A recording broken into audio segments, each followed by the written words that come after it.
I purposely today did not wear a sports jacket and dress shirt. I purposely today did about 1/10 the prep I normally do for the broadcast. And that's because I don't normally actually come in here and purpose to do anything but stream of consciousness and to tell the truth and to have our guest on and look at what's happening in the world. But I tend to sit here at home and when I get into the office for hours, poring over news clips, video clips, articles, guest information, and kind of get lost in just trying to categorize it all and then cover it. Every day in the broadcast, and 60, 70% of what I wanted to cover I didn't get to. A lot of times the most important information. And it's almost like trying to gather it all together and then order it in my mind is the reason I'm actually not getting to a lot of it on air, I kind of realized. I was sitting back this morning reading a Paul Watson article on Infowars.com where the State Department spokesman comes out and basically threatens Russia and says, if you don't get out of Syria, you're going to have terror attacks in your own country.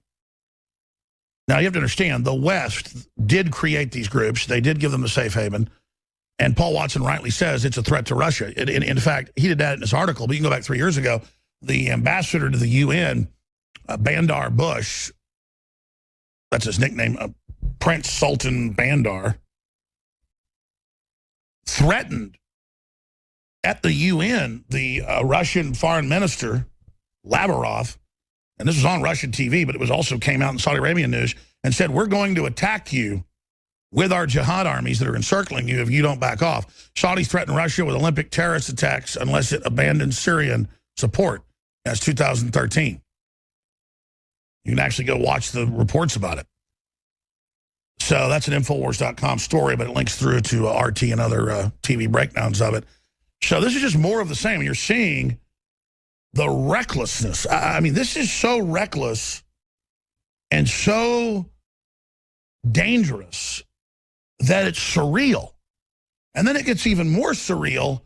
I was sitting there this morning looking out over the Texas Hill Country, and I was thinking about history and what's happened in human culture, and I was thinking, why am I so concerned? And I said, it's clear these people are megalomaniacs. They're insane. And they haven't learned from history. And then I was thinking, why am I so troubled by them going on MSNBC and CNN and putting my picture up there with Trump's and saying that we're, quote, Russian agents and we get our orders from Putin and he's our godfather? Because I was thinking, it's ridiculous. It's made up. It's not true. That's just another sovereign nation trying to get out from under globalism, just like the Brexit. They don't say we're British agents because we're modeling what we're doing after the Brexit. They're modeling what they did off of 1776. Nigel Farage has said that. We're imitating common sense, you know, like the French kicking the Nazis out at the end of World War II with the help of the U.S. and the Allies. And then it clicked. I mean, I already knew this, but it clicked. It's like, oh, my gosh, they really are going to have a war with Russia. And anyone that doesn't go along with the war is a Russian agent. Because none of this makes sense, and it's comical unless you know you're going for broke and you don't care. And that's why the elite are all buying bunkers and leaving the United States. And it may not be this year or next year, but it's what Joel Skousen talks about. World War III with the Russians is set in the next 4 to 5 years, and the globalists want to entice the Russians to attack in a first strike. Oh, man, I mean, I'm sure of it. It hit me like that train that went off the tracks in Yonkers, killing 3 people and injuring over 100. I mean, it was like, boom. That's why they're going to start a war with Russia. And then if you don't want to have a war and all the gun confiscation that comes with it, they're going to arrest you. I purposely did not wear a sports jacket, did not wear a dress shirt today. I purposely only did about 2 hours of prep. Normally I would do 4 hours of prep. And I realize, I've known this for a while, but I've really psychoanalyzed it for myself. I remember my grandfathers listening to the radio and hearing some stock news or some farming news or some oil news and getting excited or going, cussing under their breath occasionally, or reading the newspaper, my mom's dad especially, and just face turning red sometimes because he really cared. God, I miss all those folks that are dead. Great people. You don't see people like that anymore. It's scary. And I was just thinking about it this morning. I was like, wow. I get in here and I research all this news. I study it in the evening, at night. I work on Saturday and Sunday. I'm not complaining. Wild horses couldn't drag me away. But no wonder after I watch 20, 30 video clips and look at over 100 news articles conservatively, I get on air and it's like, how do I tell people how real this is? I have trouble believing how open this is, where yesterday, I probably got to only 5 of them. There was more than 20 articles from mainstream media promoting the United Nations running America's elections, our police, everything. It's really happening. And then I sit there and I watch State Department clips where they say, we'll basically turn jihadis loose in Russia to attack Russian targets inside Russia if you don't pull out. We have that clip coming up. And then I remember 3 years ago, the UN ambassador from Saudi Arabia, Prince Sultan Bandar, threatening the Russians with jihadi attacks if they didn't back out of Syria. And I know that the globalists and NATO and Hillary and Obama created ISIS. That's admitted. The Pentagon knows that. General Flynn knows that. And that's really the guy in there that's the quarterback with Trump. Trump's the head coach. But let me tell you, the quarterback's Flynn. Flynn's running the show. In fact, the word is Flynn didn't even want the VP position. He said, no, I don't want that. I want to be able to totally focus on not just giving proxy speeches, but actually getting stuff lined up.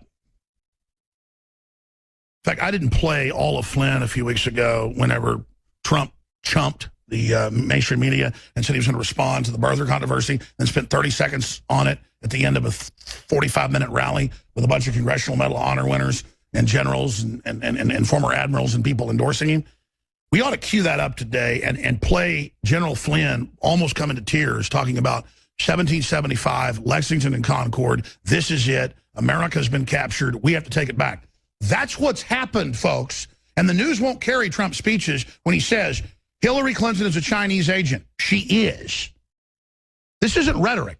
So no wonder they call Trump a Russian agent. No wonder they call me a Russian agent and put our faces up there with Vladimir Putin on CNN and MSNBC and you name it. Because these are globalists. These are people that hijacked our country. They are the outsiders. And as I've said 1,000 times, once you identify that an outside global force has hijacked you with 21st century high-tech algorithms that have taken over the stock markets, the interest rates, the currency rates, the economy, that's all admitted.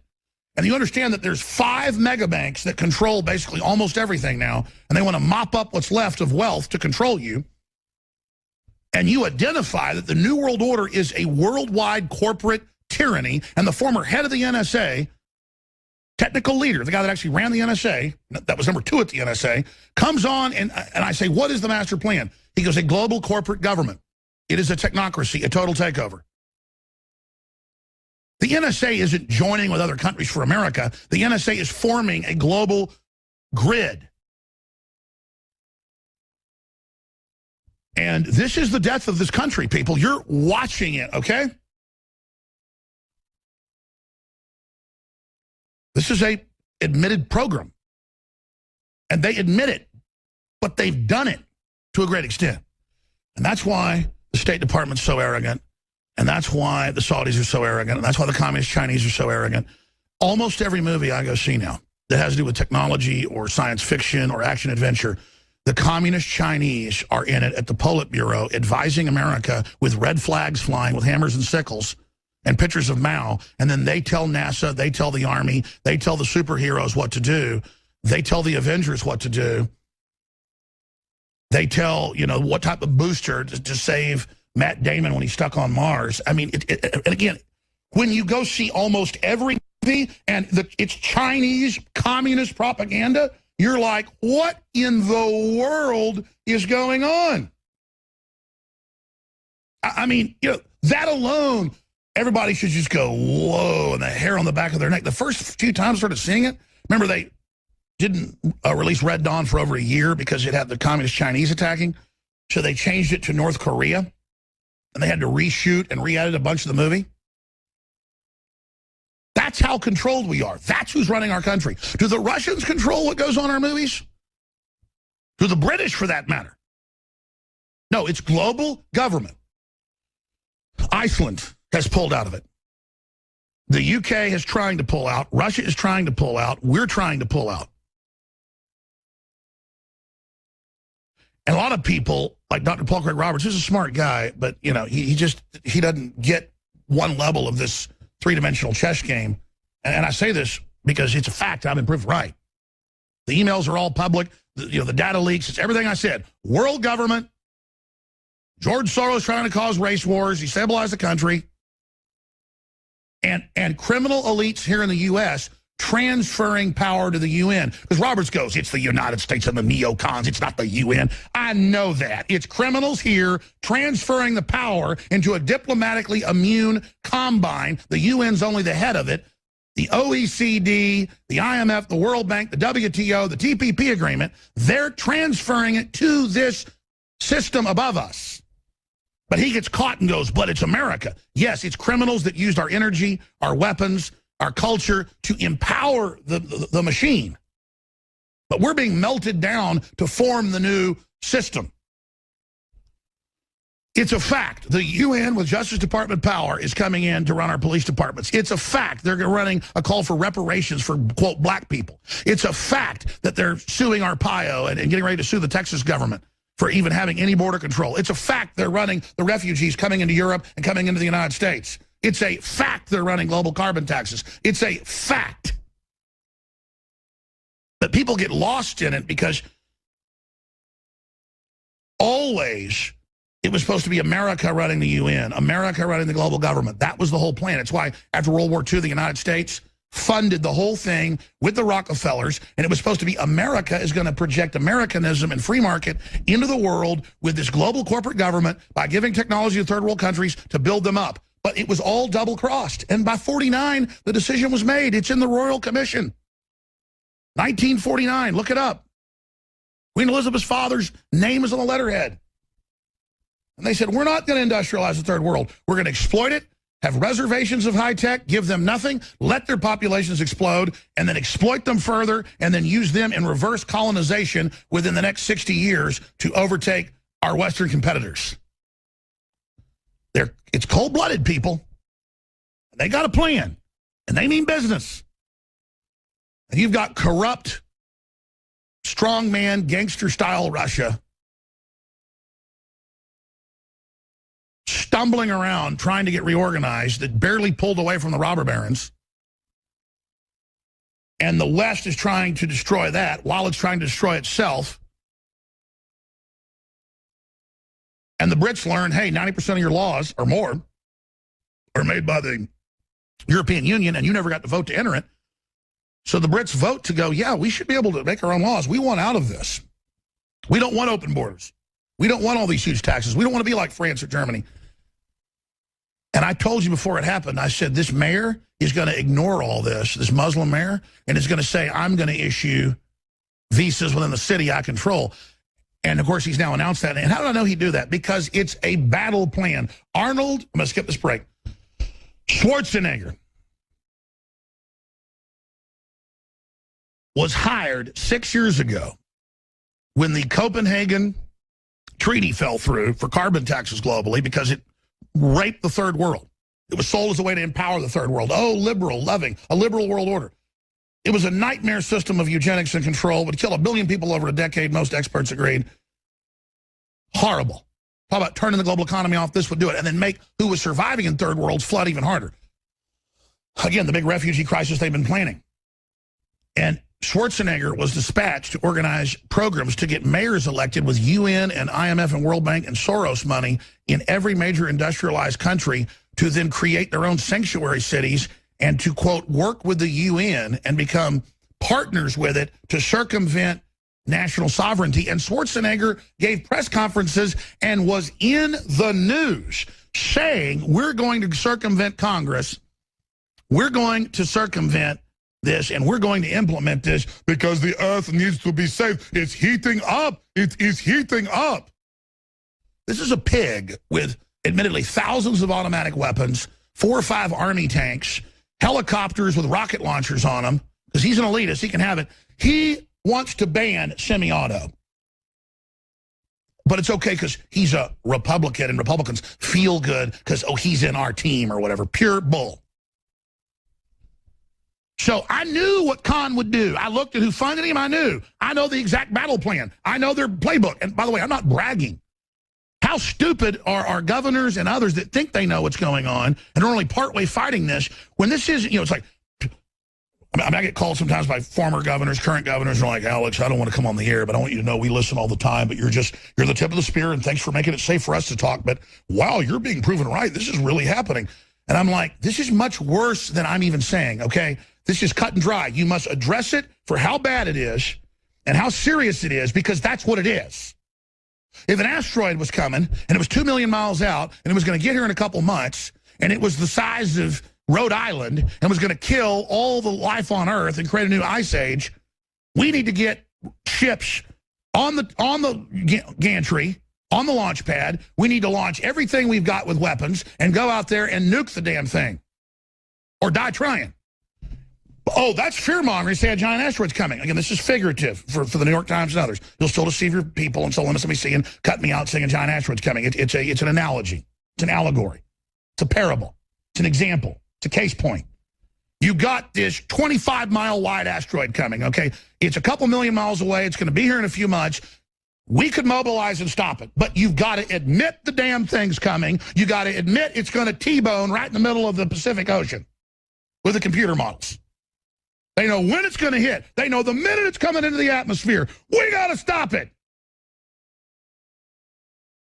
We are faced with a technological takeover, stealing our ingenuity, stealing our ideas, sequestering it, building a breakaway civilization that's mopping up Africa, mopping up Latin America, mopping up Asia, mopping up Russia, mopping up the Middle East with destabilization, mopping up our families, mopping up our farms, mopping up the Amish, ending everything. And they write books and they brag and they say the future doesn't need you. It's going to be great. We're going to phase you out. It's going to be a utopia. You're done. And they just walk by like we don't even exist. And then they have these stay-behind networks, these rearguard actions as they build their breakaway civilization over here on the launch pad right in front of us, 100 times the Manhattan Project in their own words. I'm here going, they're so arrogant they admit this. We're going to do something. And the average man is telling me about fantasy football, and the average woman, is getting their eyelashes done. Fine, I mean, I get it, whatever. Just going on about your life. And I'm sitting here watching these idiots in mainstream media who are going along with the destruction of the planet and their own species, thinking they're on a winning team, reading off teleprompters. When their kids are eating GMO, they're breathing the poison air. Everywhere I turn, people are getting Parkinson's, young people, neurological disorders. We are being murdered.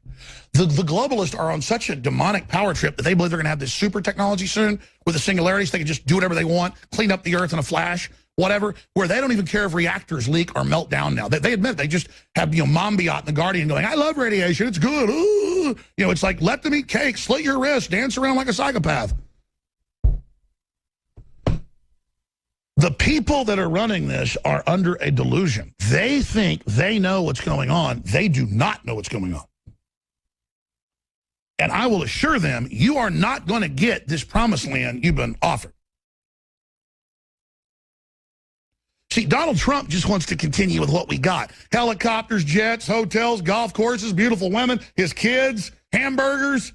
He wants to be dominant. He wants to, but hey, that's not fair, China screwing us. I'll make a better deal, and I'll be a big hero, and oh, that's great. They just know he's a throwback, just an old-fashioned guy that wants to have prosperity. He's an authoritarian. He wants to crack heads of enemies and stuff. And that's why they cannot stand him, because they've got something 100 times more twisted, more sophisticated. They look at just strong men in Russia and strong men in America and just guys that want to have a big, prosperous country and have the people love them and want to build something. And, let me tell you what'll explain everything to you. My grandmother, who had, I think it was like a master's in English. I think she went and got her doctorate in it or something. But the point is that she would go from Teague, Texas on a bullet train when my dad was like 5, 6 years old to I think it was Rice, down in Houston. And because there's photos of her, young and beautiful, getting on the bullet train that looks like one of those trains from the old Superman movies, the old Superman TV shows, faster than a speeding bullet, more powerful than a locomotive. Those big, fast bullet trains, big black trains. And that thing would go 120, 130 miles an hour for the 100 miles down to Houston. And she'd get down there in less than an hour and come right back. It was an express. And today, trains on that very line don't go above 40 miles an hour because the beds never got fixed, so it'll shake. So in 2016, the freight trains can't go more than 45 miles an hour. And that's why you see, people falling asleep at the switches or things malfunctioning or trains flying off the rail beds, because our infrastructure is falling apart, people. They have 300-mile-an-hour trains in Tokyo. They have 280-mile-an-hour trains in France. We have 45-mile-an-hour trains. You see, in the early 1950s, that was the end of innovation, where they, by 1900 had bullet trains going 100 miles an hour. They had trains going 160 miles an hour by the time the decision was made to scrap the railroads in the late 1950s.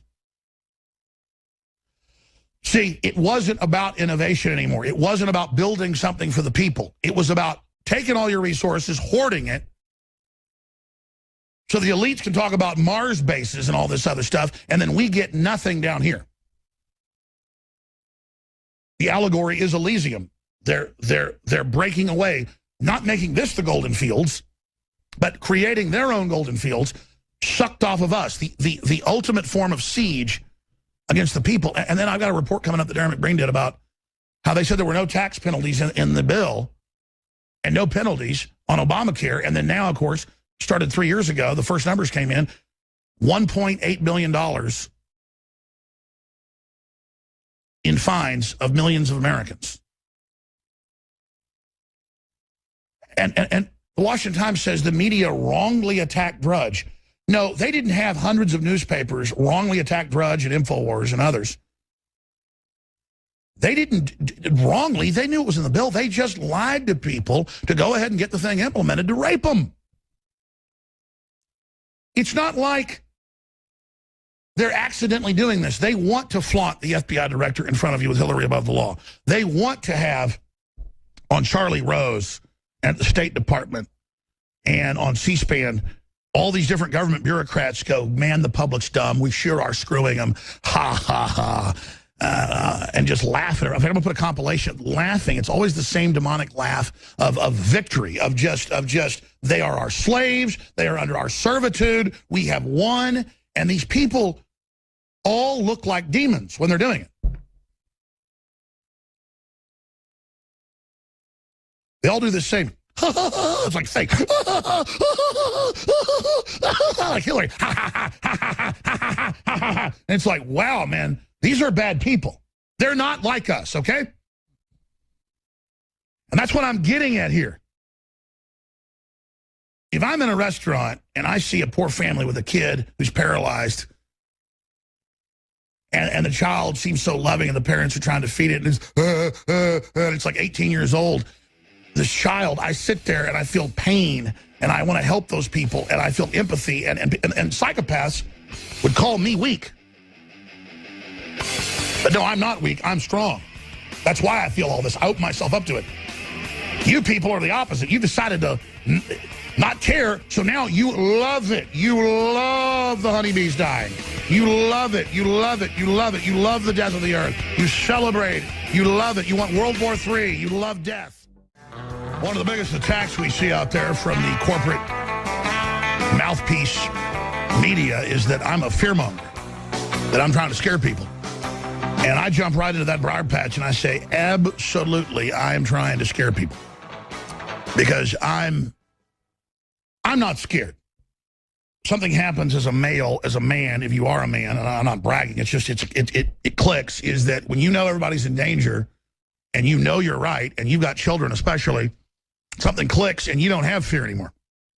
You have concern and a duty and a will to face it. And I'm telling you, most men never become men because they don't tap into that and that sense of purpose and that drive. And then all your instincts, your ancestors, God, your spirit, everything turns on. And I know why the average man who may have experienced this a few times doesn't want to experience it, because it's a lot to be a man. It's big. It's old. It's real. And anybody that's a man out there can look at what's going on, and the Armageddon level scenarios that lay out before us, the minefield that we're walking through with our children and our culture and our women, is the most danger this species has ever been. All of my instincts, my spirit, my gut, every bit of it is on a knife's edge right now, crying out, people, wake up, repent, get on your knees, turn this around, don't go down this road, danger, danger, danger, danger, danger. The babies with 3 parents, the chimera mutant creatures, our government openly funding the most satanic, evil jihadis, Obama making jokes about it. If some people say I need to bring in, I can't really do a good Obama imitation like I can Bill Clinton. Here, I'll do Obama in the voice of Clinton. It's the same spirit. Some people think we got to just bring in Christians from Syria. We're not going to do that. That's not fair. We're going to bring everybody in. But what he didn't tell you, then he laughs a little chuckle, is they know full well they let 0.4% in when Syria is 20% Christian, or was. I mean, they are not letting Christians out. And I got to sit there and watch him have a little enjoyment. Only time I see Obama act like he has any real enjoyment is when Christians are getting killed. And I'm like, what is in that guy? What spirit? And if I've got one complaint, it's that I've got to look at Obama, I got to look at Michael Moore, I got to look at Hillary, I got to look at Michelle, who are all just crazed, power-hungry demons, just looking at everybody like they want to tear everybody apart. I mean, where is the discernment of people? When you look at Hillary, that is a visible demon.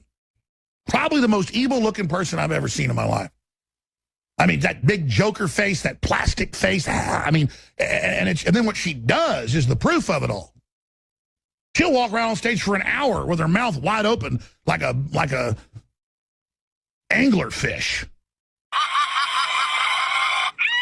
Oh.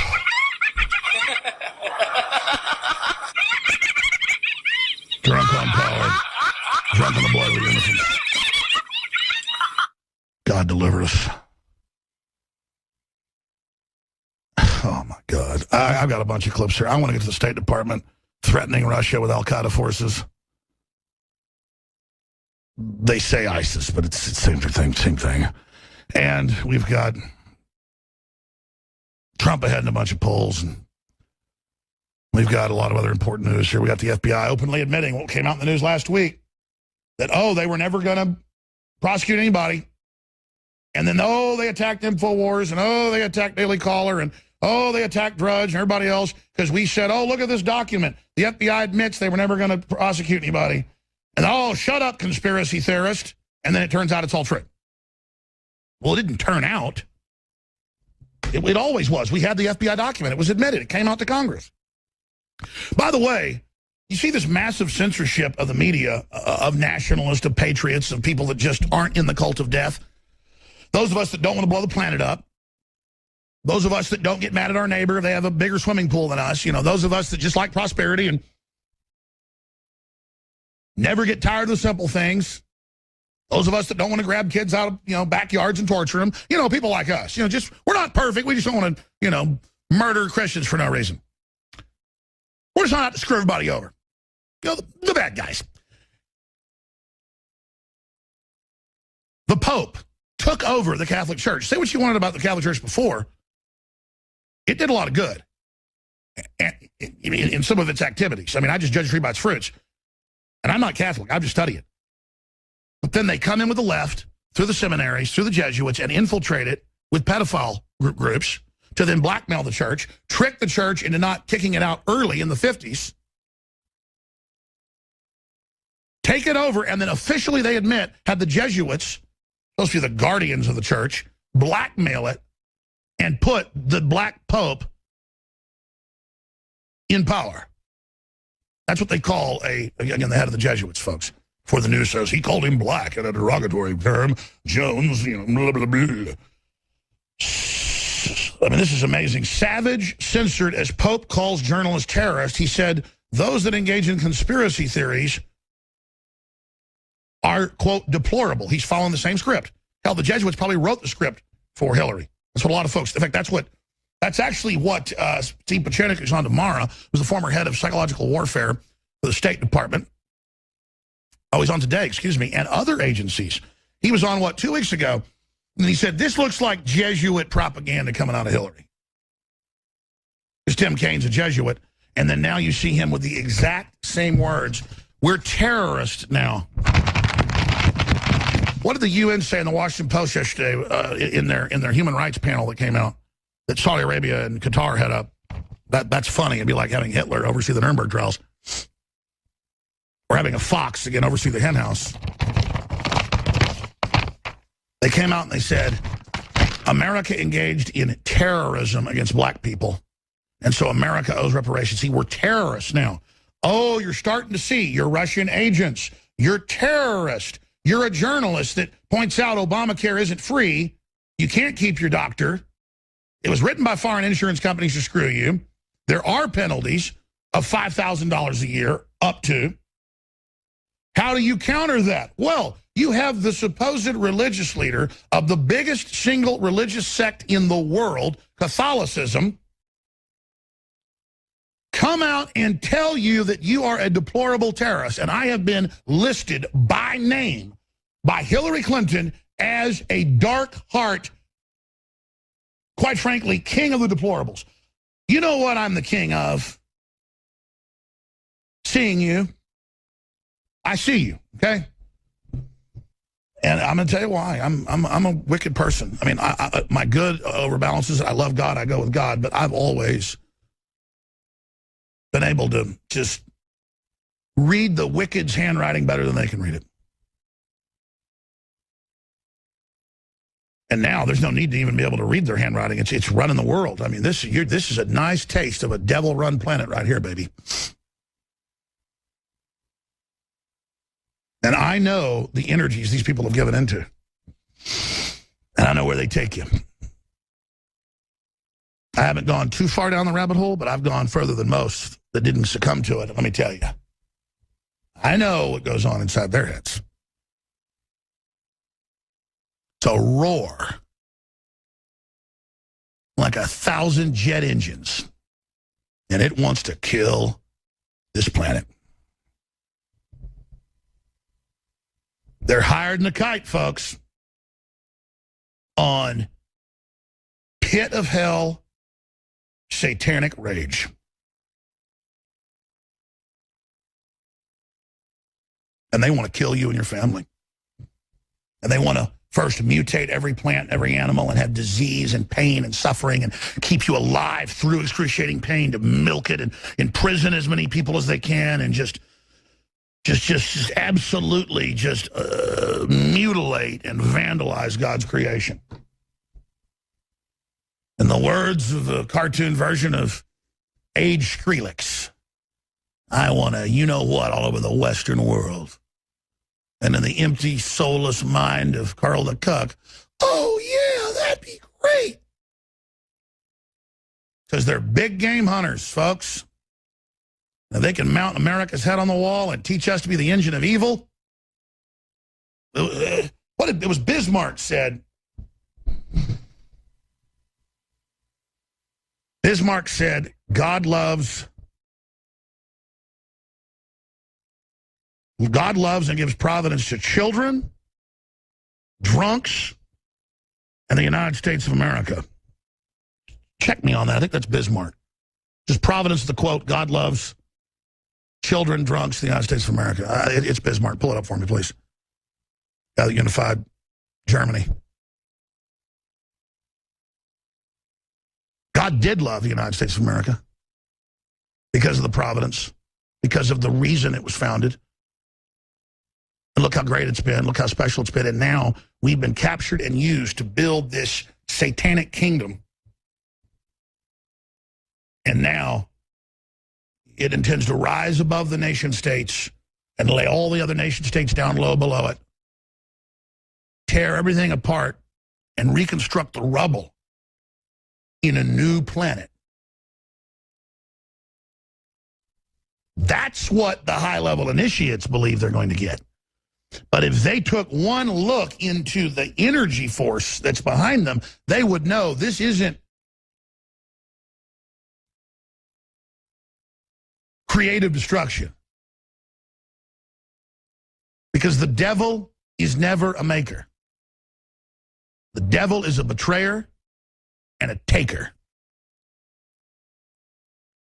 I want to go to break. Speaking of the devil being a taker and a betrayer, Obama looking to that poor black woman in Florida who said, I've got a car, we live in the car, we try to shower at the YMCA, but we just were like a little house, and I work a couple jobs, but it just doesn't pay for it. So that's how they've set up a society now. So you have to go to the government unless you break through to the middle class. He says, we're going to help you. We're going to get you that car. I mean, we're going to get you that house. 2 years later, she didn't have anything. And local patriot Christian conservatives got the lady a house, and now she's doing well. Got out of the poverty cycle. Think of the PR stunt if some rich California donor or something would come and help that poor old black lady. They don't want more people knocking on that door. They don't want to help you. They want to keep you down.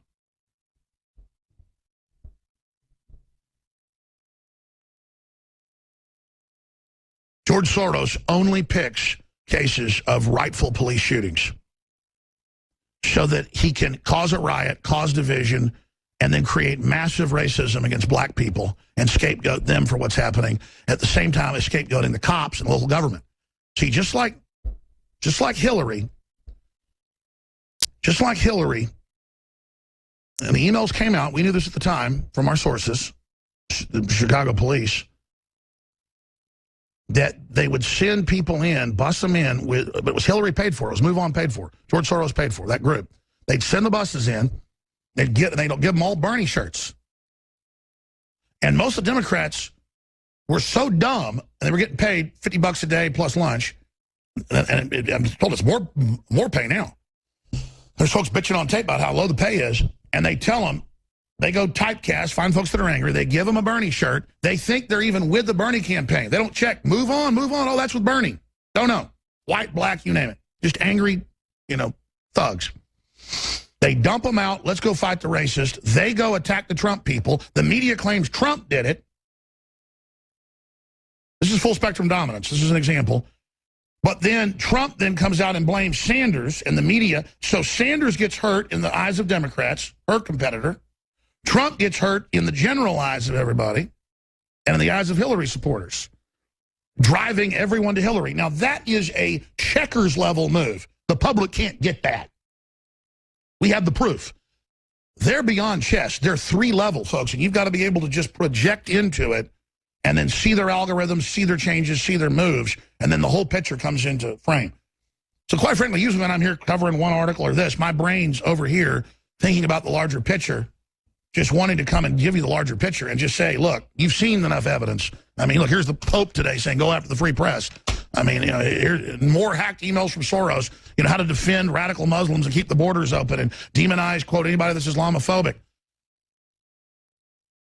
But I'm going to come back from break and play this Darren McBreen piece. I'm talking about devilish betrayal. Knowing that it would put just what we estimated, economists estimated, 35 million people or more, I haven't checked in a year or so, have gone from full-time employment to part-time under Obamacare and then lost any benefits they had. And by the way, employers want to pay people more. They want to find the really good employees. They want you to then be taken care of and want to stay there and then help find other people. So once you get kicked out of full-time, you're never even seen as somebody that works there. So now upward mobility has been 35 million people like that went to part-time. You didn't get Obamacare. The prices of health care have more than doubled. That's on average. It's gone up even more for a lot of people. And there's penalties. And they sit up there and they look at you and they go, it's a lie. The same guy that thinks there's giant wasp under the UN building, Alex Jones, says that you can't keep your doctor and that there's death panels. And then she sits there with that little chicken neck and that short haircut and smacks her lips with her glassy eyes. He goes, see, he's crazy. He's crazy. We have to find that clip. They say Obama's going to rip you off. And there's death panels and there's penalties in the IRS. This is what goes on in the delusional mind of right-wing crazies. And she knows full well it's in there, but she's betraying you. Imagine how cold it is in those offices with a bunch of vampires all act fake and all henpeck each other on who's more liberal, and that's not the proper language. They're the most unhappy people on earth. Oh, my God, thank God we're not these people. I mean, I'm sorry, they're just pure evil. And then the penalties start kicking in.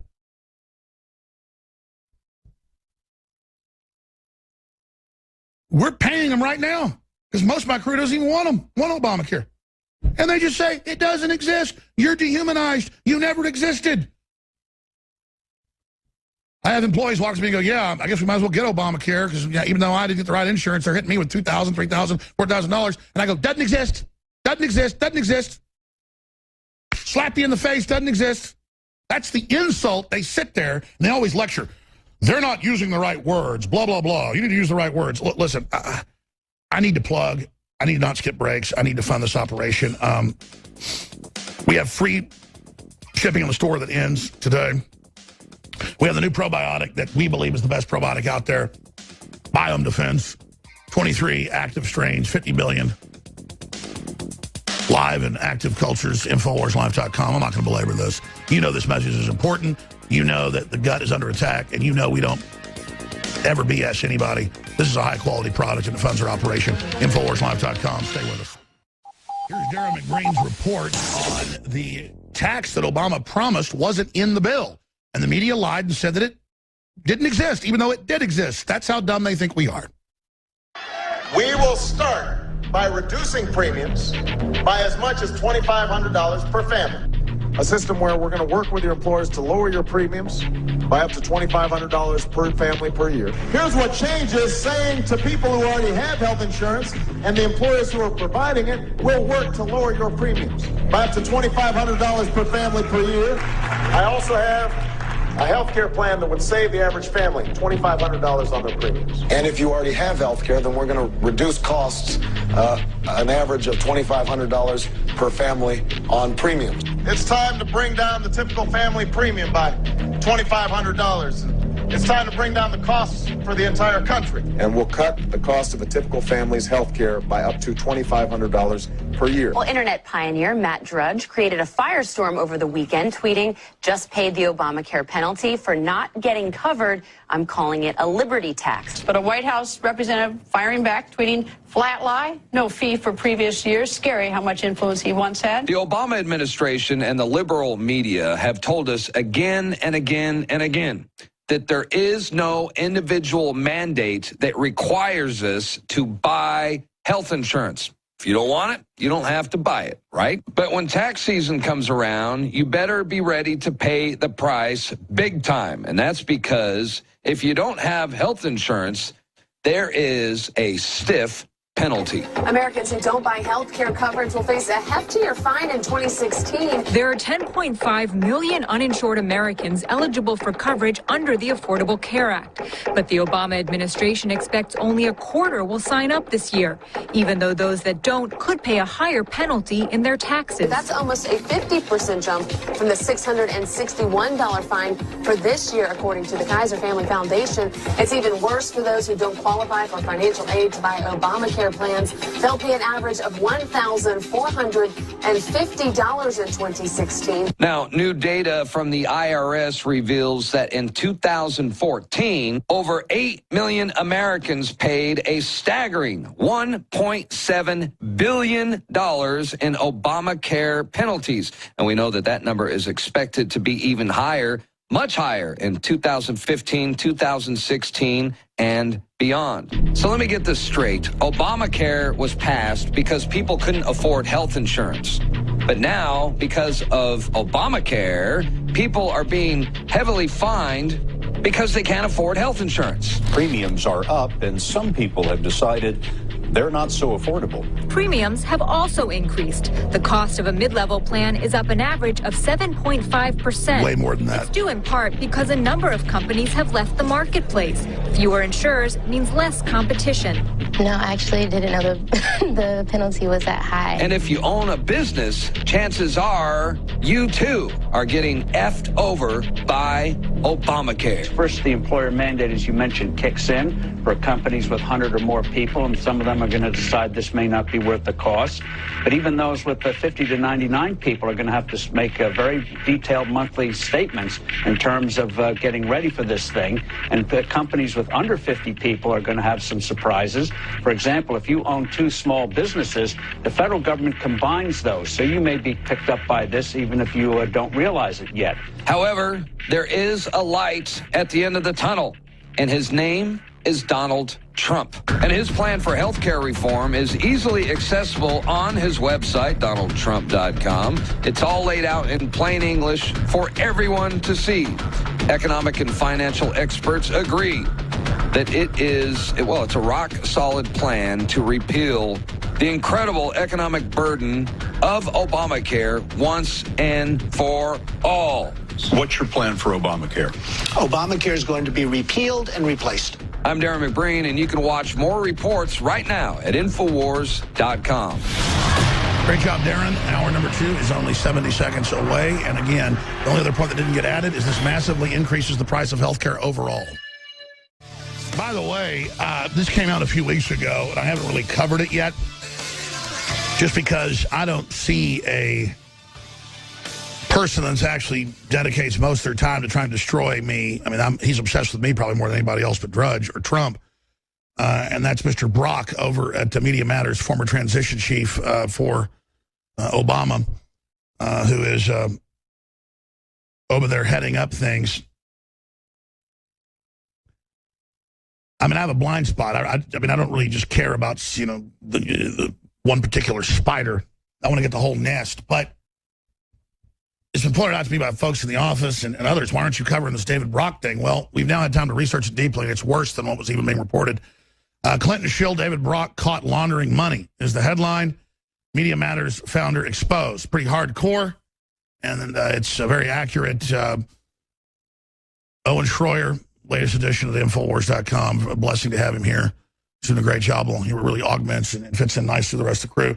He's going to be joining us at the bottom of the hour, and we have a special report on that. But this is just like the Clinton Foundation or the Global Clinton Initiative or any of it. This is a criminal enterprise.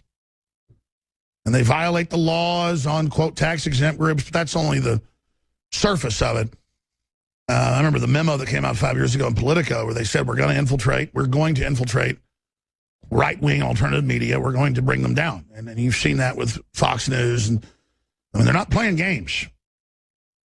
And I love the little fake, pretentious, hair that sticks up, 8 inches above his head and all hairsprayed, to make it look like he's got some giant brain. I mean, why not just wear a big alien, skull cap like your Mars Attacks? I mean, these people are all such delicate geniuses, but you actually try to have a conversation with them, they're just a bunch of rats. They're not even good at propaganda. I mean, I can tell you right now, these people are a joke. The Daily Beast even asked, could anyone ever truly trust David Brock? See, they're getting ready to flush that little floater. That floater is, you know, I think they might carve him off and throw him to the wolves. He just has that look about him, doesn't he? Because there got to be some treats, you know, after all this. Whether Hillary loses or wins or steals it, there's going to have to be some treats. The American snacks, the American people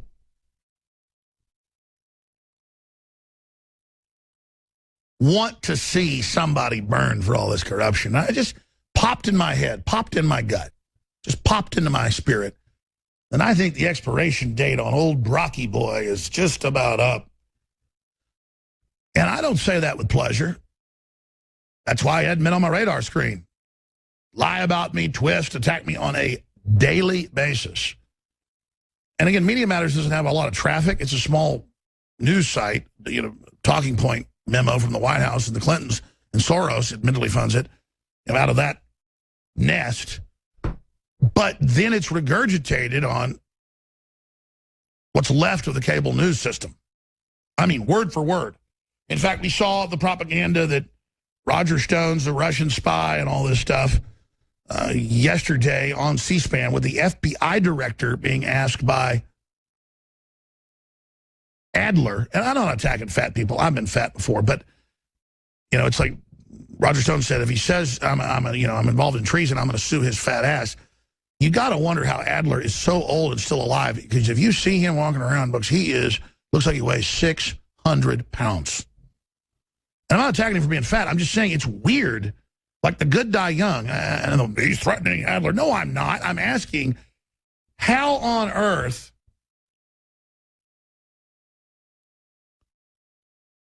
can you like have somebody like my dad's dad, who was like a Golden Gloves boxing champion, like 6'4", and looked like a movie star and was pretty damn healthy and went on, 10-mile walks almost every day. And then his whole aorta blew up out of the top of his heart. I guess it's just genetic.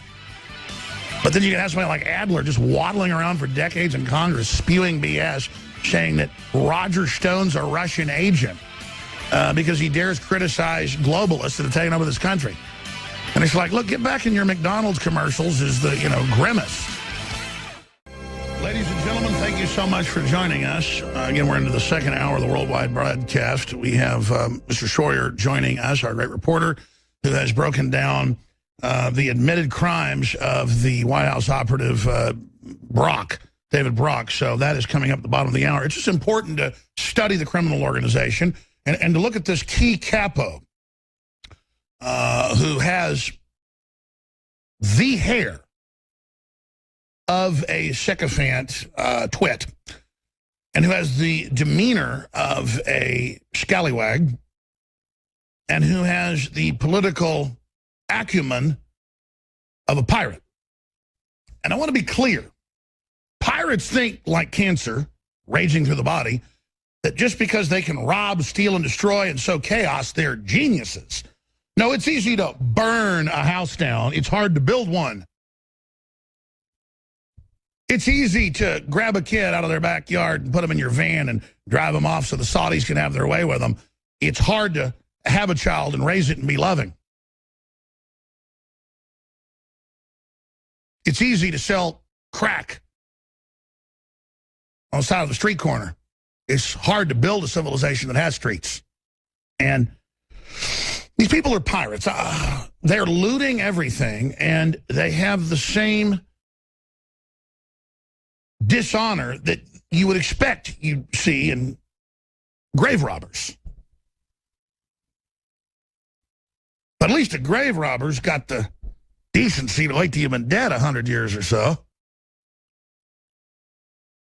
before they pull the rings off your fingers. They're doing it in broad daylight. And I go back to what I said last hour, because I've been thinking about everything we look at. Obamacare really is the greatest example of it. Everyone I know has seen their premiums go up 50% to 100% to 150%. Who it really hit was my parents, who might use their insurance once every 10 years. I think my mother hadn't used hers in like 20 years. It was ridiculous. And as soon as Obamacare passed 3 years ago, my dad got a letter, it was 30-something%. Another letter a few months later, another 20%. They know how to do it. I mean, now it's like 200%. So he went out and tried to find insurance and couldn't get anything that wasn't basically 100% what he was paying previously. Same here. I had insurance through GCN going back 18, 19 years, and Ted said, I can't afford it anymore, getting rid of the pool. I went out to look for my own insurance. It was about double. I don't use my insurance either. And then you turn on the news and they say, it's not going up, everything's free, it's wonderful. Then you can keep your doctor, on and on and on. And then I sit here, and I go around over the years and I say, do people want health insurance here? Do you want me to, go in, have a group plan, I pitch in, you pitch in? Most people say, no, my wife's got it, my husband's got it, or I'm going to wing it, or no, I don't want it. Now, it's fully in place, folks, and I'll be charged $5,000 per employee, and they'll be charged too if they at least don't opt out of the health plan. And remember, most of these insurance companies are foreign. We've never had a tax. That's what we had. The Revolutionary War was over foreign taxes and things like that to a foreign power. The globalism of that age, colonialism. That's all globalism is a new form of corporate colonialism. And then I was talking to, again, crew members here in the office where the first fine was, $1,000, then $3,000, and then now it's, $5,000.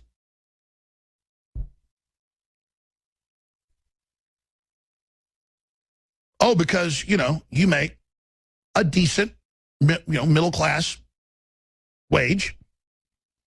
That's a lower middle class wage. We're going to take $5,000 from you. Because, see, they don't recognize most of these other cobbled together health plans you can get that are pretty decent. They don't recognize it's big insurance companies wrote this to make you get it from them. And then when they're done making money off of it a few years, they're just going to turn loose and then deny the whole thing, watch it collapse and go to single payer. And then it'll make prices go up even more. There'll be 2 or 3 big companies left standing. That's the admitted plan. And then you've got to go to them. And Rahm Emanuel's brother, one of the architects of it, we got to find that clip. It's Rahm Emanuel's brother admits Obamacare meant to create single payer. Author of Obamacare admits plan is meant to create single payer. It's Fox News. I think it's like Cavuto 3 years ago. He's on there in person and says, of course it's meant to bankrupt it and you go to single payer. But it isn't even Cloward and Piven to make it socialist, which would be bad enough because that's the state running your healthcare, getting rid of innovation and choice. It's big foreign corporations making you get it from them. I mean, that's so unconstitutional. That's so discriminatory. That's so, I called it a tax. Oh, you're a kook, it's not a tax. And then the Supreme Court says, well, Congress has the power to tax. But not an unconstitutional tax. And as soon as Obama let thousands of big companies opt out of Obamacare, the minute they did that, it was totally unconstitutional there because it's an unfair weights and measures. It's discrimination on the face. But we only think of discrimination if, you're black or you're white or the KKK burned a cross in your yard.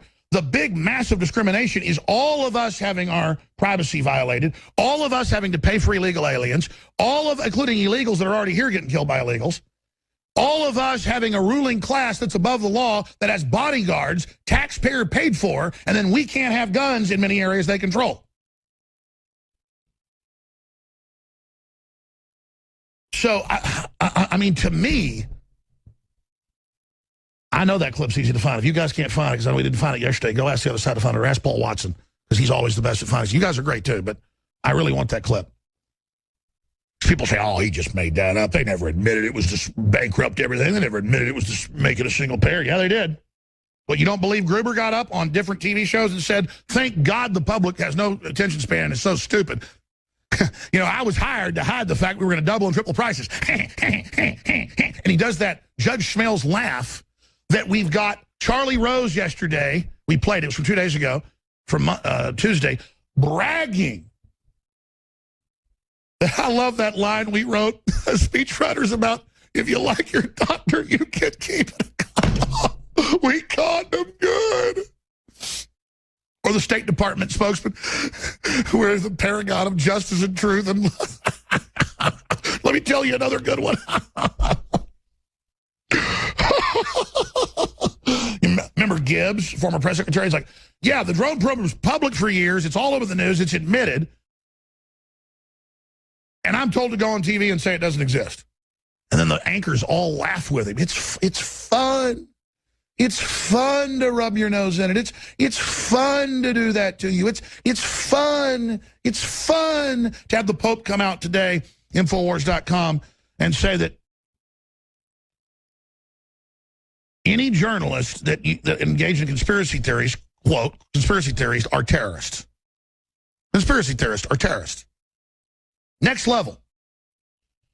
All right, I'm going to come back and actually get to the State Department news where they're threatening to launch terror attacks inside Russia. And, of course, the State Department's also come out and said in writing, and so is NATO, that they will launch military physical attacks if they think from the territory of Russia or any of its allies, cyber attacks come. And that was first in writing. People didn't believe it 6 months ago when we covered it. Then they came out about a month ago and said it on the news.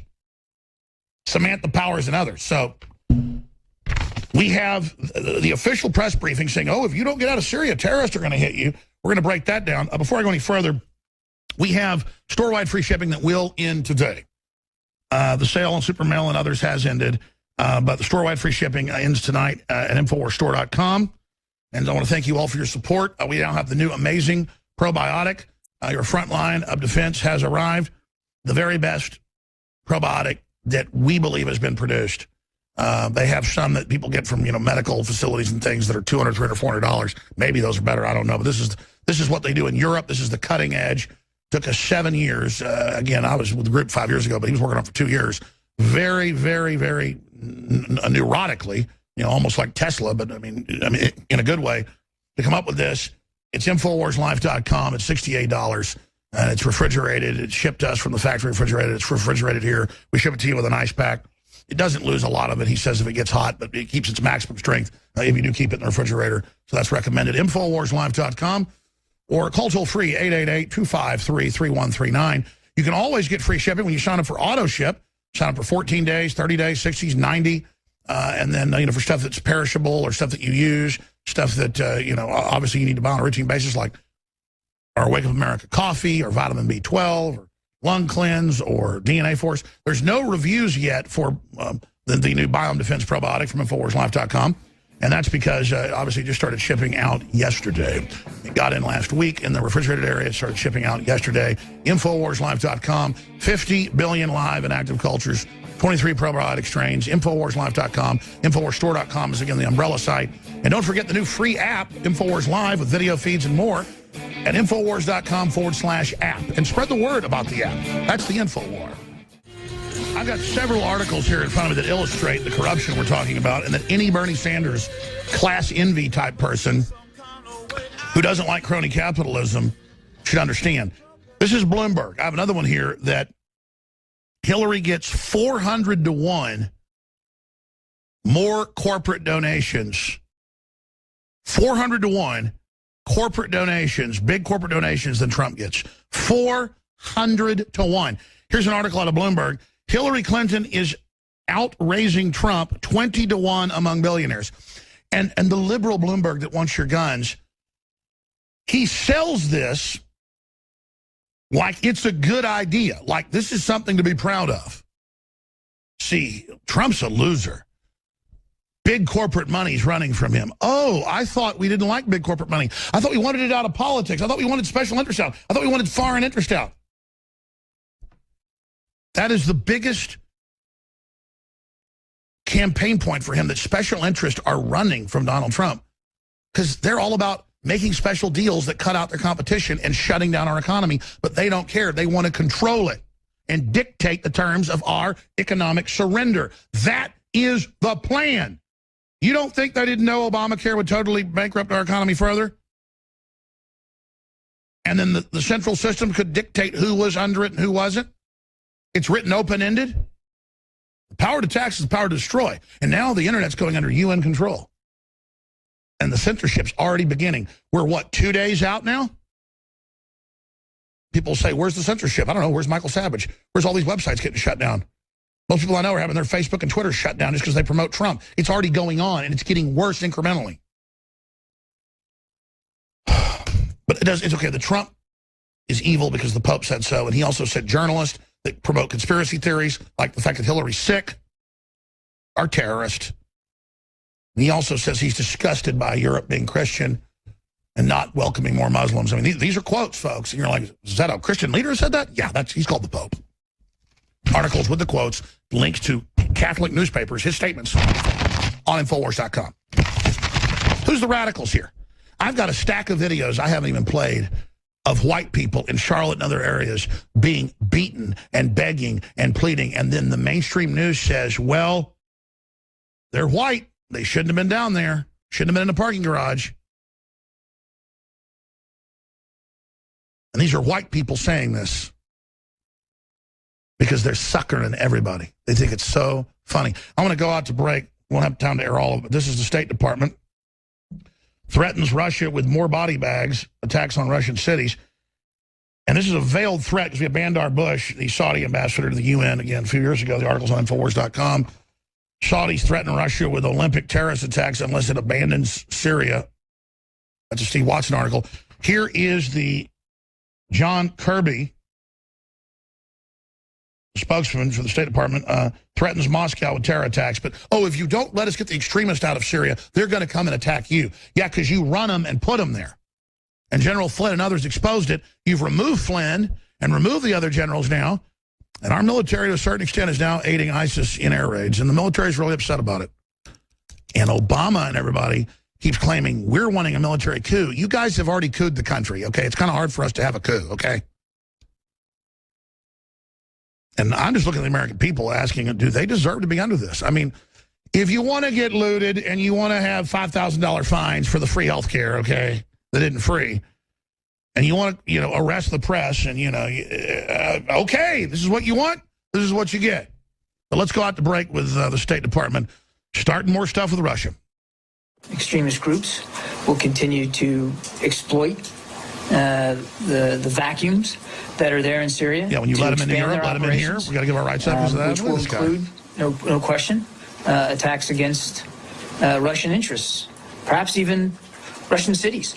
And Russia will continue to send troops home in body bags. Here at the State Department, the Secretary is still committed to a diplomatic solution. There are other options that don't revolve around the act of diplomacy. Looking at the events that followed the ceasefire, how is it fair to say that Russia is solely responsible for the failure of this deal? Because, and we've said this many times, I can't handle it. I'm going to come back and play the rest, but just listen to me very carefully, folks. These are all non-military people or people that haven't been in a bunch of combat. I mean, this is just historic. They've had all these weirdos on Fox News, CNN, you name it. They keep saying, watch out, Russia, we'll send you back lots of body bags. That doesn't make people back off. It makes people dig in. That's what I mean. There's some blind spots with these evil people. But, I say non-military. Also, just psychopaths think this, because Hitler thought bombing British cities and targeting children would make the Brits give up. It made them go 100% in favor of total destruction of Germany. I mean, these people are crazy. I mean, they're crazy. Adam Schroyer is going to be riding shotgun with us a little bit in the next hour. Then Dr. Steve Pieczenik, always interesting to pop in about the state of the counter coup against the globalists. I don't know if we're going to have time to air your whole report. It's excellent. It's up on Infowars.com. But we're going to talk about some of it live here on air. David Brock of Media Matters has basically been caught laundering money. You might celebrate the fact that this known anti-American, anti-free press pusher of actually shutting down the free press. This is an open authoritarian. This is a naked, book-burning, knuckle-dragging, pseudo-intellectual, fake leftist cretin. And I mean, he's made it his life's work to destroy myself, the free press, Drudge, Donald Trump. I don't attack this guy because he just attacks me. In fact, I don't spend a lot of time on him, but I'm only covering this to show the lawlessness of a Justice Department that will now set the precedent. You see the arrogance to let Democrats do anything they want, commit any crime. The FBI director testified yesterday. We have the clip coming up that, yeah, though they never had any intent of indicting anybody. They were all given immunity up front to give them the immunity, not to rat out somebody above them, but to cover them because they'd been doing the cover-ups for Hillary. So this is basically a type of pardon that the Justice Department and Loretta Lynch. So why not have Clinton meet on Loretta Lynch's airplane? Why not engage in all these, things that are absolutely violations of ethics and laws? So we're going to be talking to you here in just a moment. I want to finish up, though, with this clip from the State Department threatens Russia with more body bags attacks on Russian cities. This is a refrain that or a maxim they say a lot. That, oh, you better watch it. We'll kill more Russians. No, the Russians know in Ukraine, they know in Syria, right on their back door, and they know with 888, what happened in Georgia, that the West is starting these fights. I mean, we have the emails from Soros. Hell, he goes on CNN and says he spent billions to do this. The State Department says they spent $5 billion, and then they spin it and say, oh, you're a Russian agent. If our government said, let's attack Brazil, I'd say don't do that if Brazil hadn't done anything. I mean, if they said attack Antarctica, I'd say why? I mean, what did the weather station do to us? It's like, it's called ethics. It's called you're globalists that have occupied my country. You've taken it over. You can chime in on this if you want before I go this clip, Owen. But it's frustrating to see my face up there next to Trump's, next to Putin's, saying I'm a Russian agent, and that's all over the news. And Hillary, in her speech, talks about the deplorables and, talks about the dark heart Alex Jones and the Godfather giving him the orders, and him and Trump is Vladimir Putin. A lot of sociopaths people say, oh, isn't it great? Your name's out there. You're real big. And I'm like, no, it's not hurting me that she's attacking me, that the press goes along with stuff that is 20 times Joseph McCarthy stuff. I mean, and McCarthy turned out was right. It's like surreal to really sit there and mourn. It's a feeling of mourning for the country that we're overrun by foreign banks. 67% of the banker bailouts went to foreign banks and was secret. They wouldn't tell us who. They just say 67%. You can Google that. We've been taken over by multinationals. They've sold our jobs out. That's what they admit their plan is. And then they look at us and say, we're Russian agents because we're against George Soros trying to overthrow our country, that has admittedly tried to overthrow England 6 times. He did crash the pound once. He admits he wants to destroy nation states. He admits he wants a world government. The little piece of filth was a Jew that helped sniff out Jews and rob and kill thousands of them. I mean, the upside-down weirdness of this is so diabolical that I don't even have words to describe it at this point. But these people celebrate throwing it in our faces. So, well, David Brock is another one of these little filth that you talk about, and not that you need the defense here, Alex. But look, I've been working here for over a month. Okay, there's no way, shape, or form that Alex is influenced other than his heart, okay, and his spirit. And I could honestly go into the other studio and file a report how Alex Jones is a Russian agent, and he wouldn't even stop me.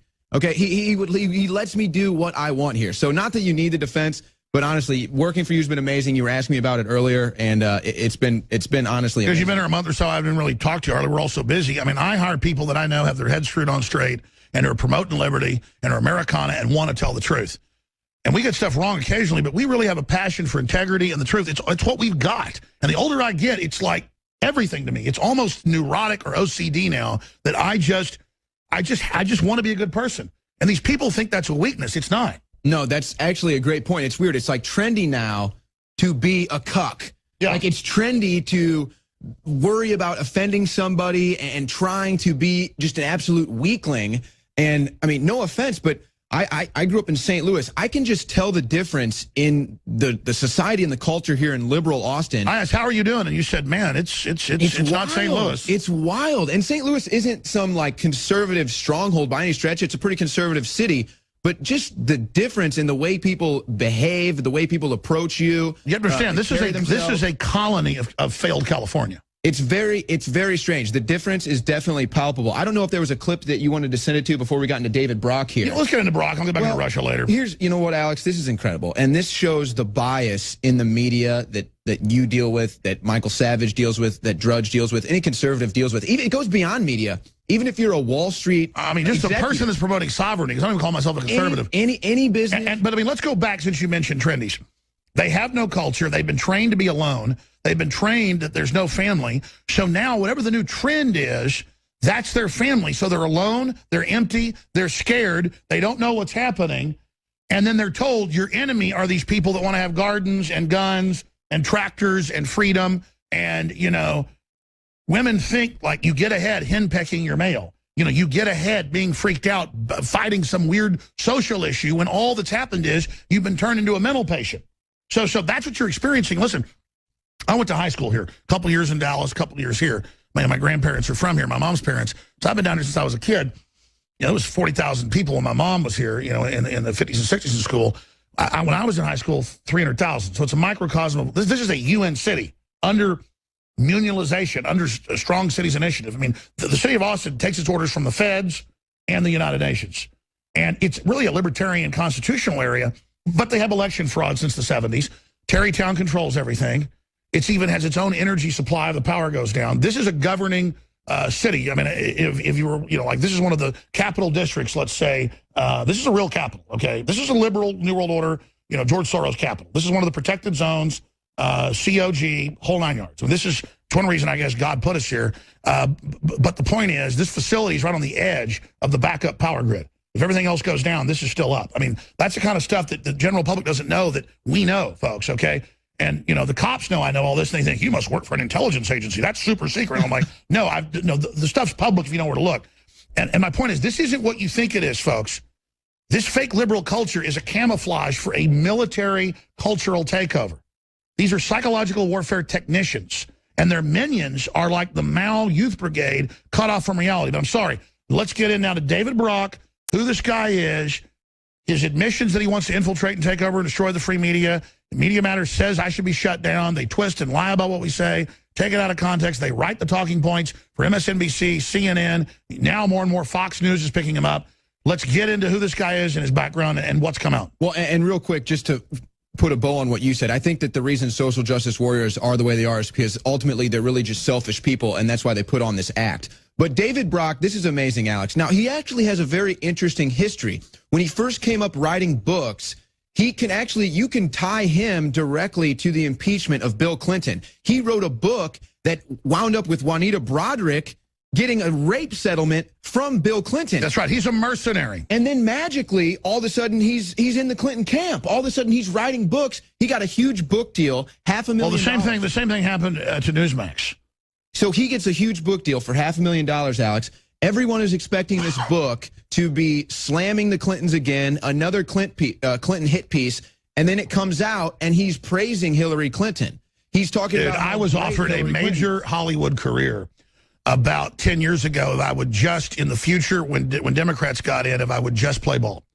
I mean, you could probably be John Wayne. Oh, yeah, right. A little short one, yeah, right. I think John was like 6'3", 6'4". I'm like 5'11". But no, seriously, though, think about that. I've experienced this. It's kind of like, you know, play ball, son. And I'm talking about huge movie stars, huge TV stars. I'm talking deals. Well, and let's say that this is what happened to David Brock. I think it could actually explain a lot of what you're seeing, where we have raw evidence. These are investigative reports. We've got the documents. We're going to be interviewing a guy on the Nightly News, Andrew Kerr, who did this independent investigation. His goal is to get this guy and Media Matters audited, and we have the documents. We caught them red-handed. So perhaps, you know, if you're David Brock, you're sitting around, oh, you write this book, maybe you don't get the response you think you deserve. So you know what? Screw it. I'm just going to launder money. I've got the politicians working with me now. I know I'm never going to be indicted. I know I can take hundreds of thousands of dollars out of these campaign contributions, and no one's going to question me. Well, we are questioning you now, and Dinesh D'Souza gets 4 friends to give money to a Senate campaign. He goes to jail. And there's the bias. And there's the bias right there, Alex.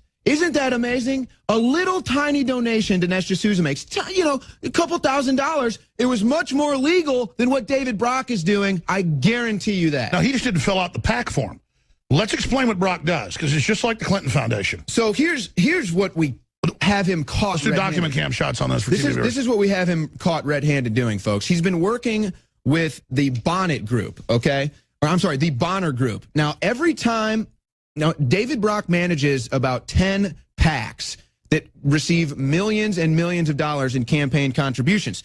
Now, what happens with this money is it gets filtered. If we could, maybe I've got the flow chart here. You can also roll some of his report, has it in it, behind us. It basically gets filtered through all of David Brock's different super PACs.